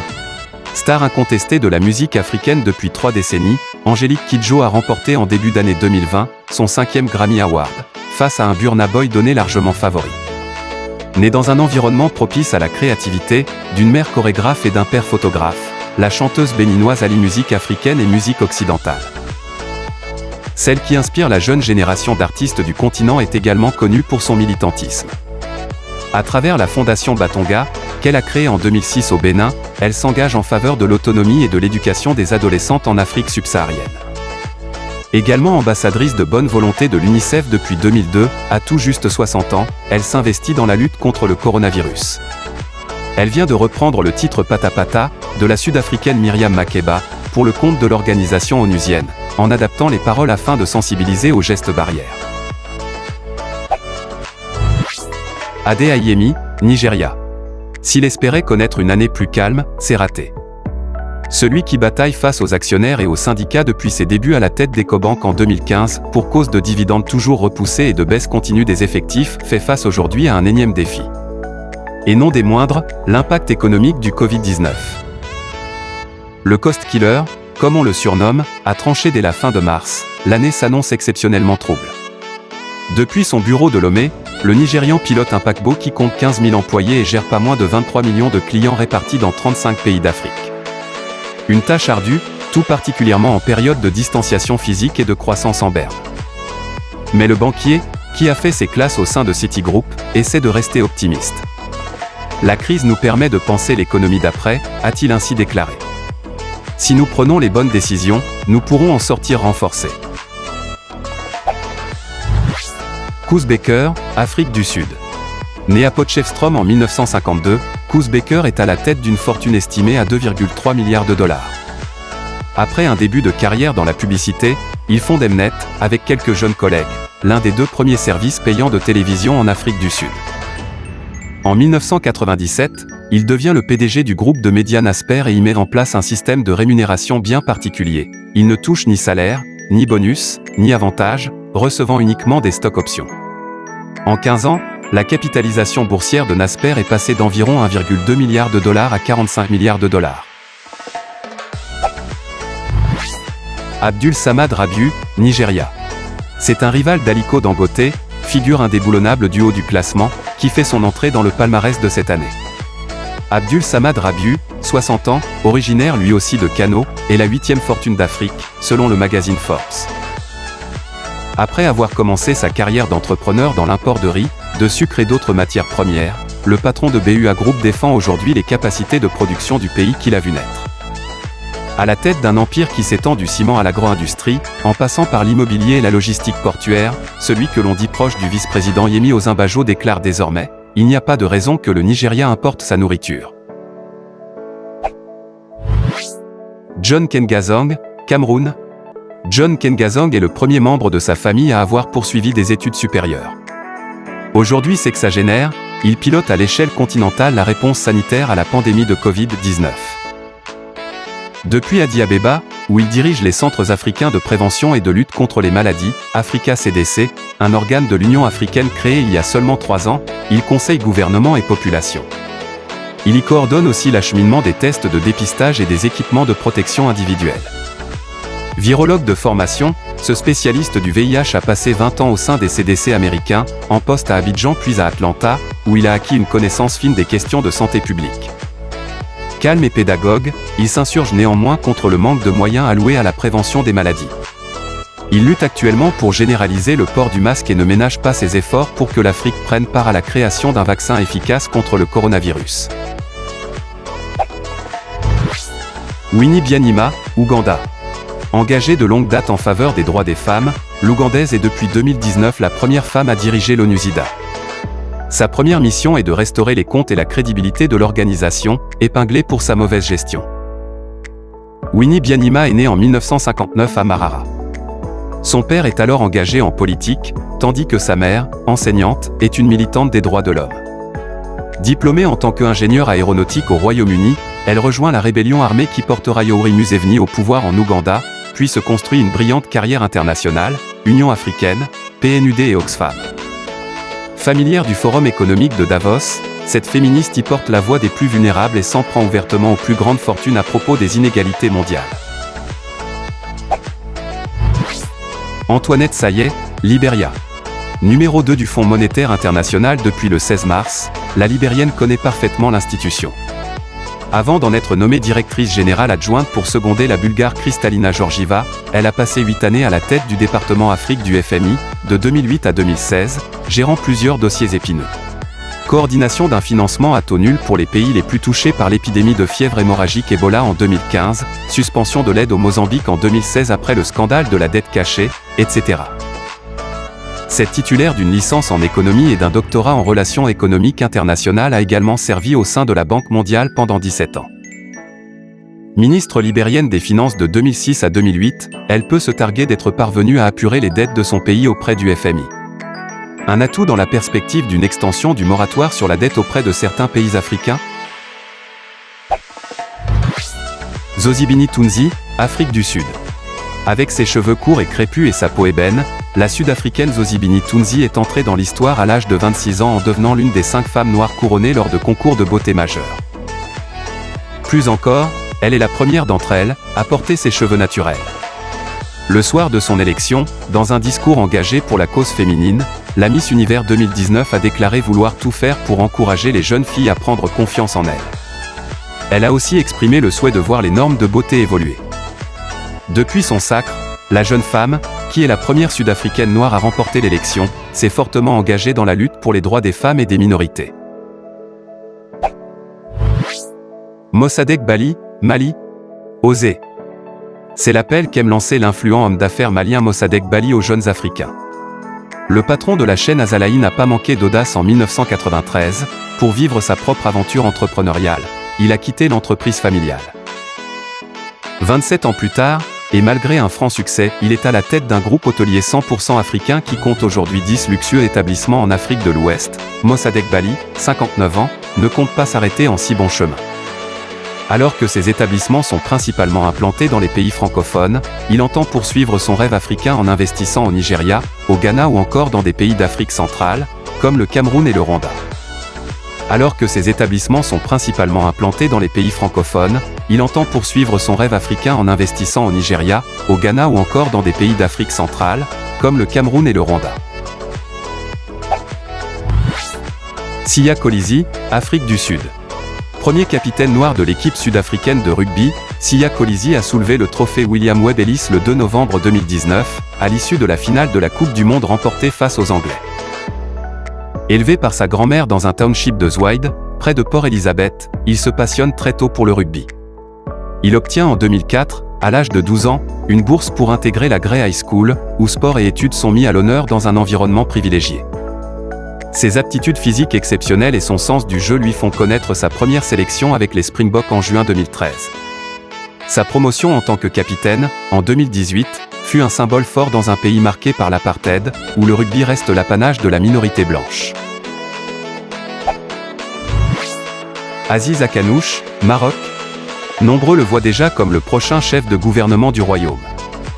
Le Rassemblement national des indépendants, RNI, parti qu'il préside depuis 2016, se positionne comme le principal challenger du PJD pour les législatives de 2021 et occupe déjà plusieurs départements stratégiques au sein du gouvernement, finances, industrie, commerce, tourisme. Lui-même ministre de l'Agriculture depuis 13 ans, il a été à l'origine de l'initiative pour l'adaptation de l'agriculture africaine, lancée en amont de la COP22, organisée au Maroc. Associant 33 pays, ce programme lui offre un rayonnement continental. Héritier d'un des plus grands conglomérats du royaume, Aqua Group, et fondateur avec son épouse d'un des leaders de la distribution, Axal, il peut aussi compter sur son poids et ses relais dans le monde des affaires pour appuyer sa carrière politique. Enfin, sa proximité avec Mohamed VI, qui lui a fait l'honneur de s'inviter à sa table en famille, lui donne une aura qui transcende les milieux politico-économiques. Diamond Platnumz, Tanzanie. Au cours des 10 dernières années, le musicien primé a popularisé le bongo flava, un style typiquement tanzanien, un dérivé de musiques urbaines influencées par la musique traditionnelle tarabe de la côte est africaine. Diamond Platnumz travaille très dur et a un grand sens du spectacle. Plus de 43% des 55 millions d'habitants de Tanzanie ont accès à Internet, principalement via des smartphones mobiles. Le chanteur peut donc compter sur ses fans qui apprécient ses chansons d'amour en swahili. Au cours des 10 dernières années, YouTube a donné plus de visibilité internationale à de nombreux musiciens en Afrique, leur permettant d'accéder directement à leur public, plutôt que de dépendre des chaînes de télévision ou de radio. Wizkid, Nigeria. La pop star nigériane a été très productive ces derniers mois, des singles en pagaille, Ghetto Love, Joro, une mixtape proposée en téléchargement gratuit, Soon Man Vol, des featuring, D-Love, pour DJ Spinal, avec Tiwa Savage, etc., des concerts à l'étranger, dont son premier show à Paris, à la fin de 2019. Ces nombreuses activités n'empêchent pas le jeune homme de veiller sur la carrière d'autres artistes à travers son label Starboy Entertainment. Des contrats publicitaires juteux avec des multinationales comme Pepsi, dont il est l'ambassadeur en Afrique depuis 2012, lui ont également permis de devenir le 4e musicien le plus riche du continent, avec une fortune estimée à 20 millions de dollars. Wizkid a beau avoir été extrêmement prolifique ces derniers temps, il a plus encore comblé ses fans en sortant, le 16 juillet, jour de ses 30 ans, son 4e album. Annoncé depuis plus d'un an, Made in Lagos fait la part belle aux invités puisqu'y figurent quelques pointures, dont Burna Boy, Skepta ou encore Damian Marley. Obi Ezekwesili, Nigeria. Le 16 avril, dans une tribune publiée dans le Washington Post, Obi Ezekwesili appelle les autorités africaines à exiger des compensations financières de la Chine en raison des dégâts causés par la pandémie de coronavirus. Auparavant, l'ancienne ministre nigériane des extractions minières avait participé au lancement du mouvement Bring Back Our Girls, après que 276 lycéennes avaient été enlevées en 2014 dans la ville de Chibok par Boko Haram. 2 ans plus tard, elle participe à une discussion entre une délégation de parents des lycéennes et le nouveau chef de l'État, Muhammadu. Après des négociations entre le pouvoir nigérian et l'organisation terroriste, 21 puis 82 lycéennes sont libérées quelques mois plus tard. Obi Ezekwesili est également la cofondatrice de Transparency International, une organisation qui lutte contre la corruption étatique et institutionnelle. Après des négociations entre le pouvoir nigérian et l'organisation terroriste, 21, puis 82 lycéennes sont libérées quelques mois plus tard. Obi Ezekwesili est également la cofondatrice de Transparency International, une organisation qui lutte contre la corruption étatique et institutionnelle. Yemi Alade, Nigeria. À la recherche de son Johnny, Yemi Alade acquiert une notoriété internationale en 2013 avec ce tube qui a rencontré un immense succès, jusqu'au Royaume-Uni. Depuis, la chanteuse nigériane a sorti 3 albums, dont Women of Steel, sorti en août 2019. Dans cet opus, elle explore des sujets sociopolitiques ou évoque la pauvreté, en collaborant notamment avec Angélique Kidjo et Rick Ross. D'ailleurs, l'artiste prône l'expansion des sonorités africaines vers les autres continents. Le monde nous écoute et nous regarde maintenant tout en essayant d'intégrer le mouvement, soulignait-elle dans une interview accordée à la BBC en janvier. Le 29 mai, la chanteuse a diffusé sur YouTube la chanson Boise, premier titre d'un album à venir dont la date de sortie n'a pas encore été communiquée. Donald Kaberuka, Rwanda. Le CV de cet économiste de 68 ans est impressionnant. Ministre des Finances et de la Planification économique du Rwanda entre 1997 et 2005, il a été l'un des artisans de la reconstruction du pays. Puis sont venues les années bad. De 2005 à 2015, il dirige la Banque africaine de développement avec une priorité en tête, en faire le principal organisme de financement du développement sur le continent. Ce que la banque deviendra effectivement, notamment en 2009, où elle accorde pour 8,8 milliards d'euros de prêts et de dons. Depuis qu'il a cédé la place à Akinwumi Adesina, Donald Kaberuka multiplie les missions et cumule les postes à responsabilité. On le retrouve représentant des intérêts du Qatar en Afrique, puis à la tête du Fonds mondial de lutte contre le sida, la tuberculose et le paludisme, où son expérience et son carnet d'adresses font merveille. Mais c'est avec la crise du Covid-19 qu'il revient vraiment sur le devant de la scène. Aux côtés de Tidjane Thiam, de Ngozi Okonjo-Iweala et de Manuel Trevor, il est l'un des 4 mousquetaires, formant la task force mise en place par l'Union africaine pour affronter la pandémie et ses conséquences économiques. Louise Mushikiwabo, Rwanda. 18 mois après son entrée en fonction à la tête de l'Organisation internationale de la francophonie, OIF, l'ancienne ministre rwandaise des Affaires étrangères gère au plus près les conséquences de la pandémie qui frappe les 88 États membres de l'organisation.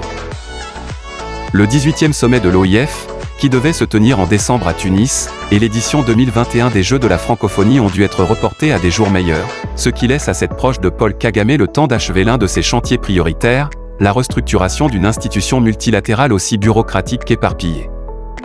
Diminution des effectifs, chasse au gaspillage, audit sur la gestion et les budgets, la méthode rwandaise fait souffler un vent nouveau dans les couloirs de l'immeuble de l'avenue Bosquet. Très politique et pas peu fier de contribuer, de par son élection, au regain de la pratique du français dans son pays d'origine, Louise Mushikiwabo offre les services de l'OIF et ses propres talents de médiatrice là où leur expertise est requise.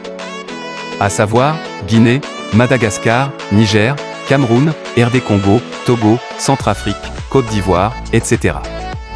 Les résultats sont parfois mitigés, comme à Conakry, où elle ne s'est pas entendue avec le président Alpha Condé, mais la volonté est là, ce qui tranche avec son prédécesseur Michaël Jean.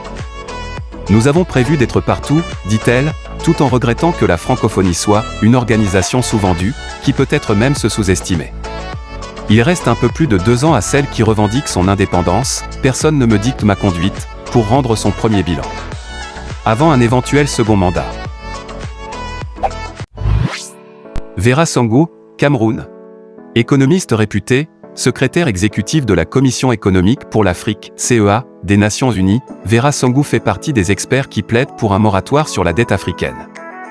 Elle tire la sonnette d'alarme sur la crise économique qui se profile en Afrique, laquelle aura plus de conséquences, selon elle, que la crise sanitaire.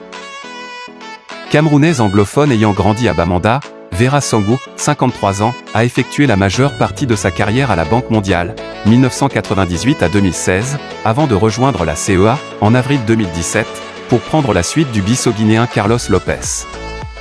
En parallèle, elle est membre de l'équipe de réforme institutionnelle de l'Union africaine mise en place par Paul Kagame, ainsi que du conseil d'administration de l'African Leadership Network, une organisation de premier plan réunissant chefs d'entreprise, investisseurs, leaders et artistes. Ladjli, Mali France. À 42 ans, le réalisateur franco-malien a créé l'événement en 2019 avec son premier long-métrage de fiction, Les Misérables. Grand prix du jury à Cannes, nommé au Golden Globe, le film a aussi représenté la France aux Oscars. Tourné à Clichy-Montfermeil, quartier qu'il a vu grandir, Les Misérables explore un territoire abandonné par l'État français. Le film est une parfaite immersion dans le quotidien des policiers et des jeunes de banlieue, s'inspirant d'un événement que Ladjli évoquait déjà dans un documentaire sur les violences policières en 2008. Avec Les Misérables, le réalisateur a réussi à attirer l'attention du président Emmanuel Macron en braquant ses projecteurs sur les problèmes qui gangrènent les banlieues depuis des décennies. Mostafa Terrab, Maroc. Les années passent mais son influence demeure, malgré son extrême discrétion. À la tête du géant marocain des engrais OCP depuis 2006, Mostafa Terrab, 64 ans, formé au Massachusetts Institute of Technology et passé par la Banque mondiale, est un poids lourd de la scène économico-politique du royaume. C'est lui qui a conduit la transformation de l'Office chérifien des phosphates, qui fête ses 100 ans cette année, en un leader mondial, 4,9 milliards d'euros de chiffre d'affaires en 2019, présent sur les 5 continents et dans 16 pays en Afrique. Face à la pandémie de Covid-19, le groupe qu'il dirige a non seulement maintenu ses activités mais aussi ses projets, notamment en Éthiopie et au Nigeria. Pour le patron marocain, la crise confirme la pertinence du modèle OCP, qui parie sur l'agriculture et la formation comme moteur du développement et insiste sur la responsabilité sociale des groupes industriels comme vecteur de progrès. Bobi Wine, Ouganda. Principal opposant du président ougandais, Yoweri Museveni, le chanteur et député Bobi Wine, 39 ans, est devenu le porte-parole de toute une génération. Surnommé le président du ghetto, par le peuple ougandais grâce à ses tubes dénonçant les injustices sociales, le chanteur de reggae et d'afrobeat s'est engagé en politique à la suite de la réélection, en 2016, de Museveni pour un 5e mandat. De son vrai nom Robert Kyagulanyi, il a remporté en 2017 un siège de député face à un candidat du parti au pouvoir lors d'une élection partielle. Depuis, il s'oppose fermement au régime en place et incarne la voix de la jeunesse et du changement, ce qui lui vaut plusieurs arrestations et assignations à domicile.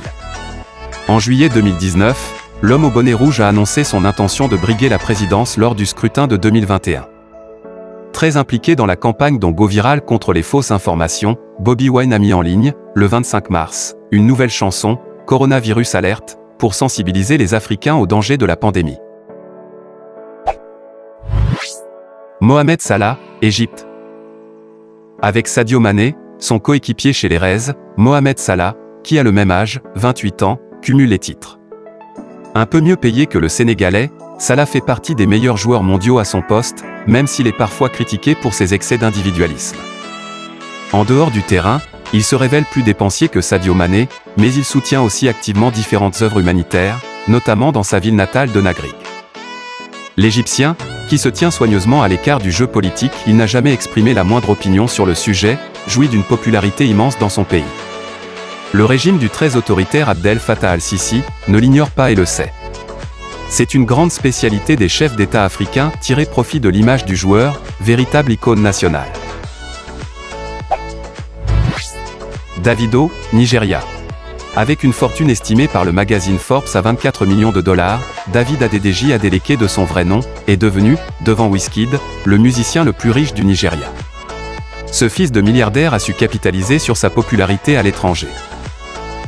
Un concert à O2 Arena de Londres, une gigantesque salle de 20 000 places, un titre avec le chanteur américain Chris Brown, un autre, Risky, avec la star jamaïcaine Popcan, ont précédé la sortie, en juillet 2019, de son deuxième album studio, enregistré à Atlanta, en Géorgie, où l'artiste est né.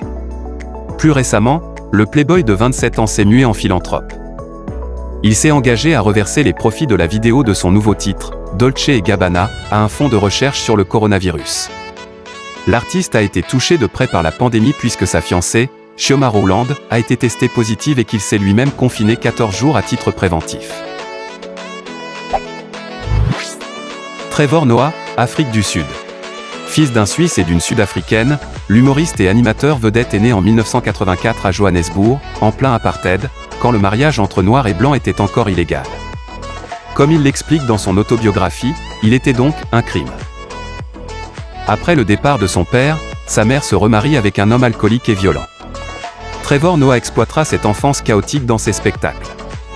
À 25 ans, il joue son premier one-man show à Johannesburg, ce qui lui offre l'opportunité d'animer un talk show en fin de soirée, puis, en 2011, de partir s'installer à Los Angeles, où il rencontre très vite le succès.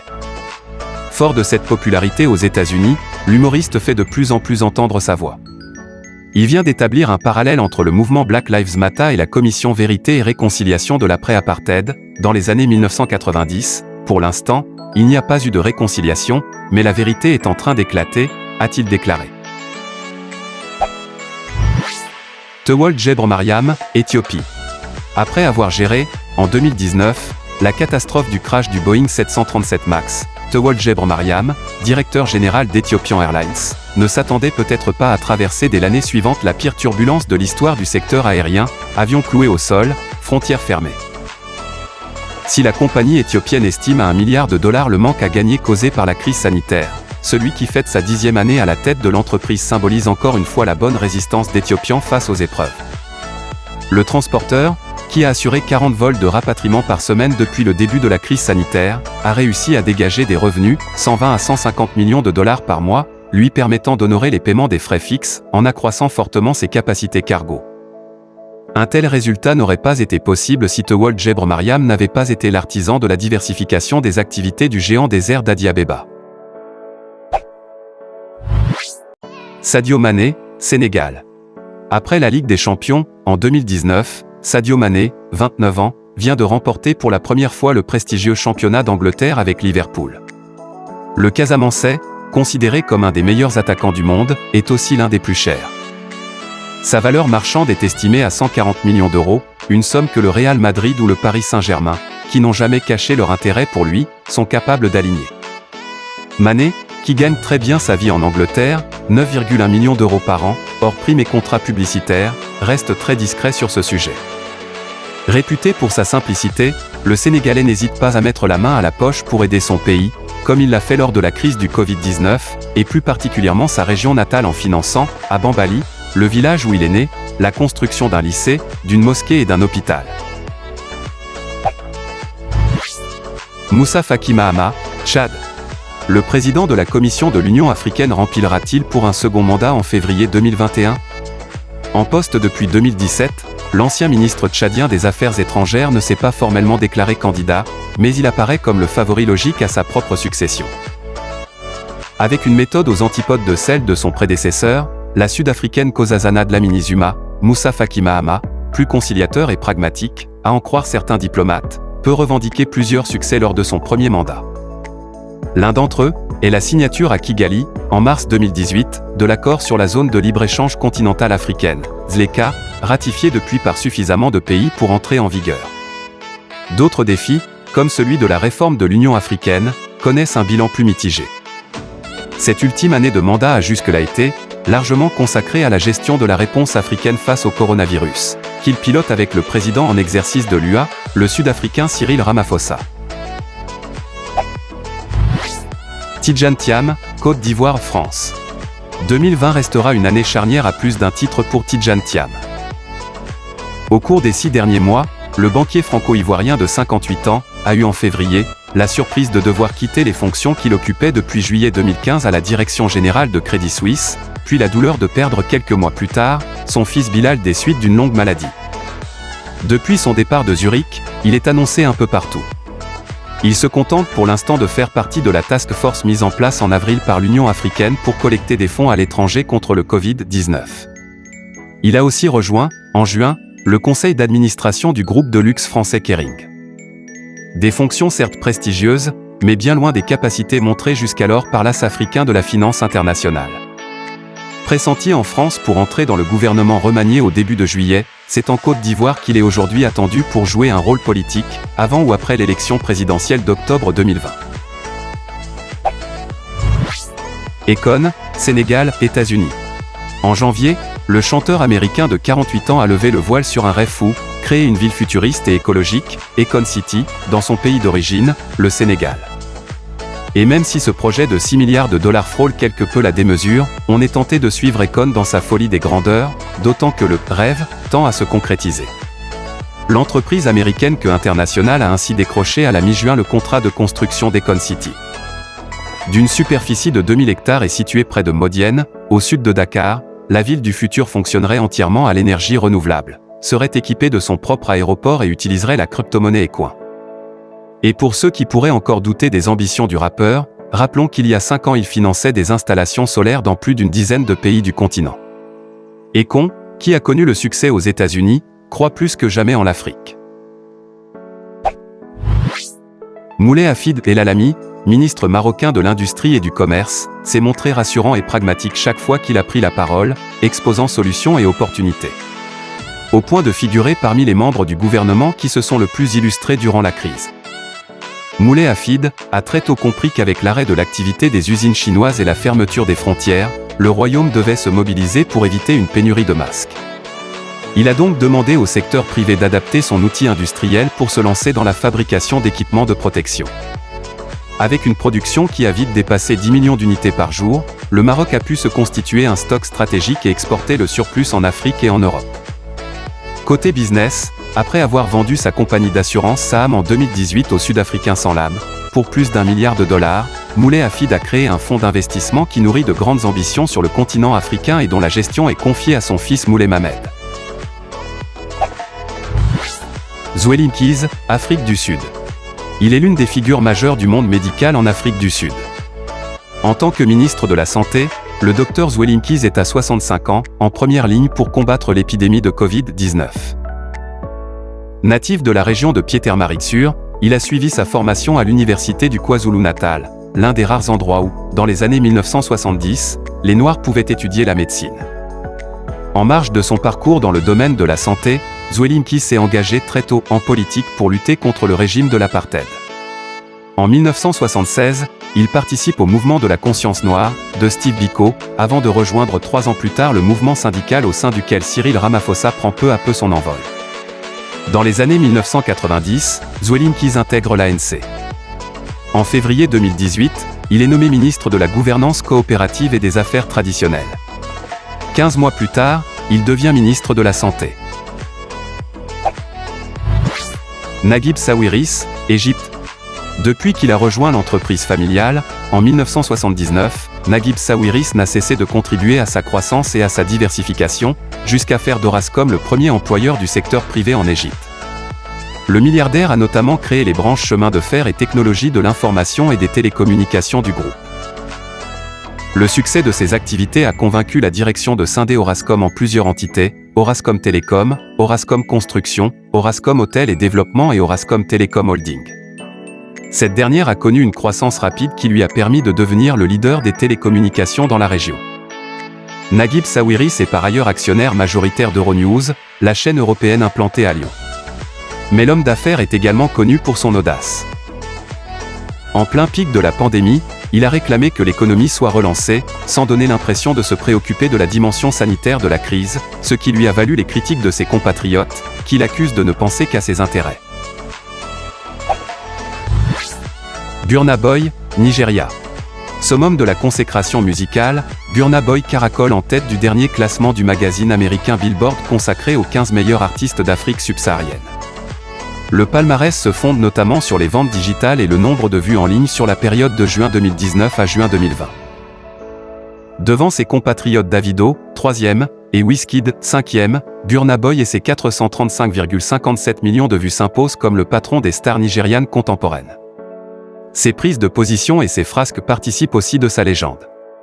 À la fin de mai, il était, encore, arrêté par la police de Lagos pour nuisance sonore. En 2019, quelques jours avant de se produire au festival de Coachella, il n'hésitait pas à interpeller les organisateurs sur les réseaux sociaux, leur reprochant de faire passer son nom au second plan, « Je suis un géant africain et je ne serai pas réduit à la petite taille de cette écriture ». Le musicien, véritable bête de scène, a tout pour lui, le génie de l'afrobeat, l'insolence de la jeunesse et la pugnacité du militant. Tony Elumelu, Nigeria. Milliardaire et philanthrope, le businessman nigérian de 57 ans s'investit depuis longtemps dans le développement économique de l'Afrique, apportant conseils et financement aux jeunes entrepreneurs du continent. Créée en 2015, la Tony Elumelu Foundation est dotée de 100 millions de dollars pour faire émerger start-up et nouvelles entreprises afin, comme le dit celui qu'on qualifie souvent d'afrocapitaliste, d'engendrer d'autres Elumelu. S'il progresse fortement dans notre classement par rapport à 2019, c'est que le milliardaire a connu une actualité riche depuis le début de l'année. Dès l'apparition des premiers cas de Covid en Afrique, il s'est mobilisé pour soutenir l'État nigérian dans sa lutte contre le virus, versant très vite 1 milliard de naira, 2,3 millions d'euros. Le Gabon a également profité de son soutien. Tony Onyemaechi Elumelu est par ailleurs intervenu, en qualité de président de la United Bank of Africa, à une table ronde réunissant en mai plusieurs chefs d'État et 2 des envoyés spéciaux de l'Union africaine sur le Covid, Tidjane Thiam et Ngozi Okonjo-Iweala. À cette occasion, il a déclaré que la pandémie était l'occasion de réinitialiser l'Afrique et de la rendre moins dépendante des pays développés. Dans un registre plus léger, le 50e anniversaire de son épouse, Awel Vivian Elumlu, le 23 juin, a été l'un des événements mondains du début de l'été, même si le contexte sanitaire a obligé la famille à alléger le programme des festivités. Mo Ibrahim, Soudan Royaume-Uni. À 74 ans, le philanthrope anglo-soudanais, qui a fait fortune dans les télécoms, reste une voix écoutée sur le continent. Au début de la crise du Covid-19, Mo Ibrahim s'est appuyé sur le travail de sa fondation pour identifier 3 pistes permettant à l'Afrique de mieux faire face à la pandémie. Gouvernance coordonnée à l'échelle du continent, amélioration des systèmes de santé fondés sur l'expérience de l'épidémie d'Ebola de 2015 et meilleur accès des populations aux soins de base. Plus récemment, ce sont les rivalités à la tête de la Banque africaine de développement qui ont suscité ces commentaires. Dans une interview accordée en juin à la presse allemande, le milliardaire égratigne l'attitude de beaucoup de dirigeants du continent. Nous, Africains, aimons parler de souveraineté, mais lorsqu'il faut mettre la main à la poche pour financer la BAD, nous ne voulons jamais payer. Si ces jugements sont souvent sévères, Mo Ibrahim bénéficie d'une certaine crédibilité grâce au travail de sa fondation. Celle-ci décerne depuis 2007 un prix aux dirigeants africains qui se distinguent par leur bonne gouvernance. En mars, le comité chargé de la sélection a annoncé que, malheureusement, il n'avait pas pu choisir de lauréat pour l'année 2020, aucun candidat ne répondant aux critères rigoureux, qui conditionnent l'attribution du prix. Les 2/3 de nos concitoyens vivent désormais dans un pays mieux gouverné qu'il y a 10 ans, a toutefois tempéré Mo Ibrahim. Les progrès sont donc indéniables. Ngozi Okonjo-Iweala, Nigeria. Retrouvera-t-elle en 2021 une fonction à la hauteur de sa réputation? Nous ne savons pas, puisque la dame de fer nigériane avait postulé en 2020, à 66 ans, à la direction générale de l'Organisation mondiale du commerce, avec de bonnes chances d'en occuper le fauteuil avant la fin de l'année. Depuis son départ du ministère des Finances, en 2015, Ngozi Okonjo-Iweala multiplie les fonctions honorifiques, présidente du conseil d'administration de l'Alliance Gavi, créée pour favoriser l'accès à la vaccination, coprésidente de la Commission mondiale sur l'économie et le climat, membre du conseil d'administration de Twitter. Depuis avril, l'ancien numéro 2 de la Banque mondiale, 2007 à 2011, met aussi sa notoriété au service de l'Union africaine pour mobiliser l'aide internationale contre les effets de la pandémie de Covid-19. Ngozi Okonjo-Iweala a déjà remporté des parties bien plus serrées dans sa carrière, en matant par exemple la corruption dans son pays. C'est pendant qu'elle était ministre des Finances que le Nigeria est devenu, en 2014, la première économie du continent. Aliko Dangote, Nigeria. Face à l'adversité, certains s'effondrent, d'autres redoublent d'énergie. Sans surprise, le magnate nigérian, qui figure cette année encore sur le podium, fait partie de la seconde catégorie. Alors que la pandémie de coronavirus a cloué ce grand voyageur à Lagos et compliqué les opérations du navire amiral de son groupe, Dangote Ciment, ainsi que les travaux de son méga-projet de raffinerie à Lekki, Aliko Dangote s'est engagé dans la bataille contre le Covid-19. Outre un don de 3 millions de dollars, l'homme le plus riche d'Afrique, 7,7 milliards de dollars en juillet 2020, a lancé au début de mars, avec la Banque centrale du Nigeria, une coalition du secteur privé pour organiser la riposte dans son pays. Sur le plan des affaires, ce natif de Kano peut compter sur la résistance de Dangote Ciment, leader sur le marché nigérian et très combatif ailleurs. Mais, dans un contexte d'incertitude sanitaire et de crise économique, les mois à venir seront tendus pour le roi du ciment. Tedros Adhanom Ghebreyesus, Éthiopie. Étonnant destin, le premier Africain à occuper le poste de directeur général de l'Organisation mondiale de la santé, OMS, affronte la première crise sanitaire mondialisée de l'histoire. Étonnant paradoxe également quand on sait que celui que l'on surnomme le docteur Tedros n'est pas médecin. C'est la biologie qu'il a étudiée au Royaume-Uni pour décrocher un doctorat en santé communautaire et un master en immunologie des maladies infectieuses. En 2017, cet ancien ministre éthiopien de la Santé et des Affaires étrangères s'est fait élire à la tête de l'une des agences les plus importantes des Nations Unies, sur un programme très clair, les gens ne doivent pas mourir parce qu'ils sont pauvres. Auparavant, son action à la tête du Fonds mondial de lutte contre le sida, la tuberculose et le paludisme avait été saluée, tant son implication s'apparentait à une croisade. La personnalité et l'itinéraire de Tedros Adhanom Ghebreyesus, 56 ans, ne peuvent être compris qu'à la lumière d'une enfance meurtrie par la disparition dramatique de son frère. Il n'a que 7 ans, quand son cadet meurt d'une maladie virale, faute d'avoir reçu les traitements nécessaires. Il évoquera ce drame lors de la présentation de sa candidature à l'OMS, promettant de « travailler sans relâche pour garantir une couverture sanitaire universelle et veiller à ce qu'il y ait des ripostes solides dans les situations d'urgence ». Personne n'aurait prédit que, 3 ans plus tard, le monde entier serait confronté à une telle situation et que ce père de 5 enfants serait en première ligne. À la fois loué pour sa réactivité et fustigé pour sa lenteur ou sa complaisance supposée à l'égard des autorités chinoises, sous le feu des critiques acerbes de certains, mais admiré par d'autres pour ses prises de parole. Le directeur de l'OMS ne pouvait qu'occuper la première place de notre classement des 100 personnalités africaines les plus influentes en 2021. Face à un virus méconnu, sans réel pouvoir de contrainte sur les pays membres de l'organisation qu'il dirige, l'Éthiopien restera le visage et la voix d'une humanité confrontée à une menace aussi dramatique qu'inédite.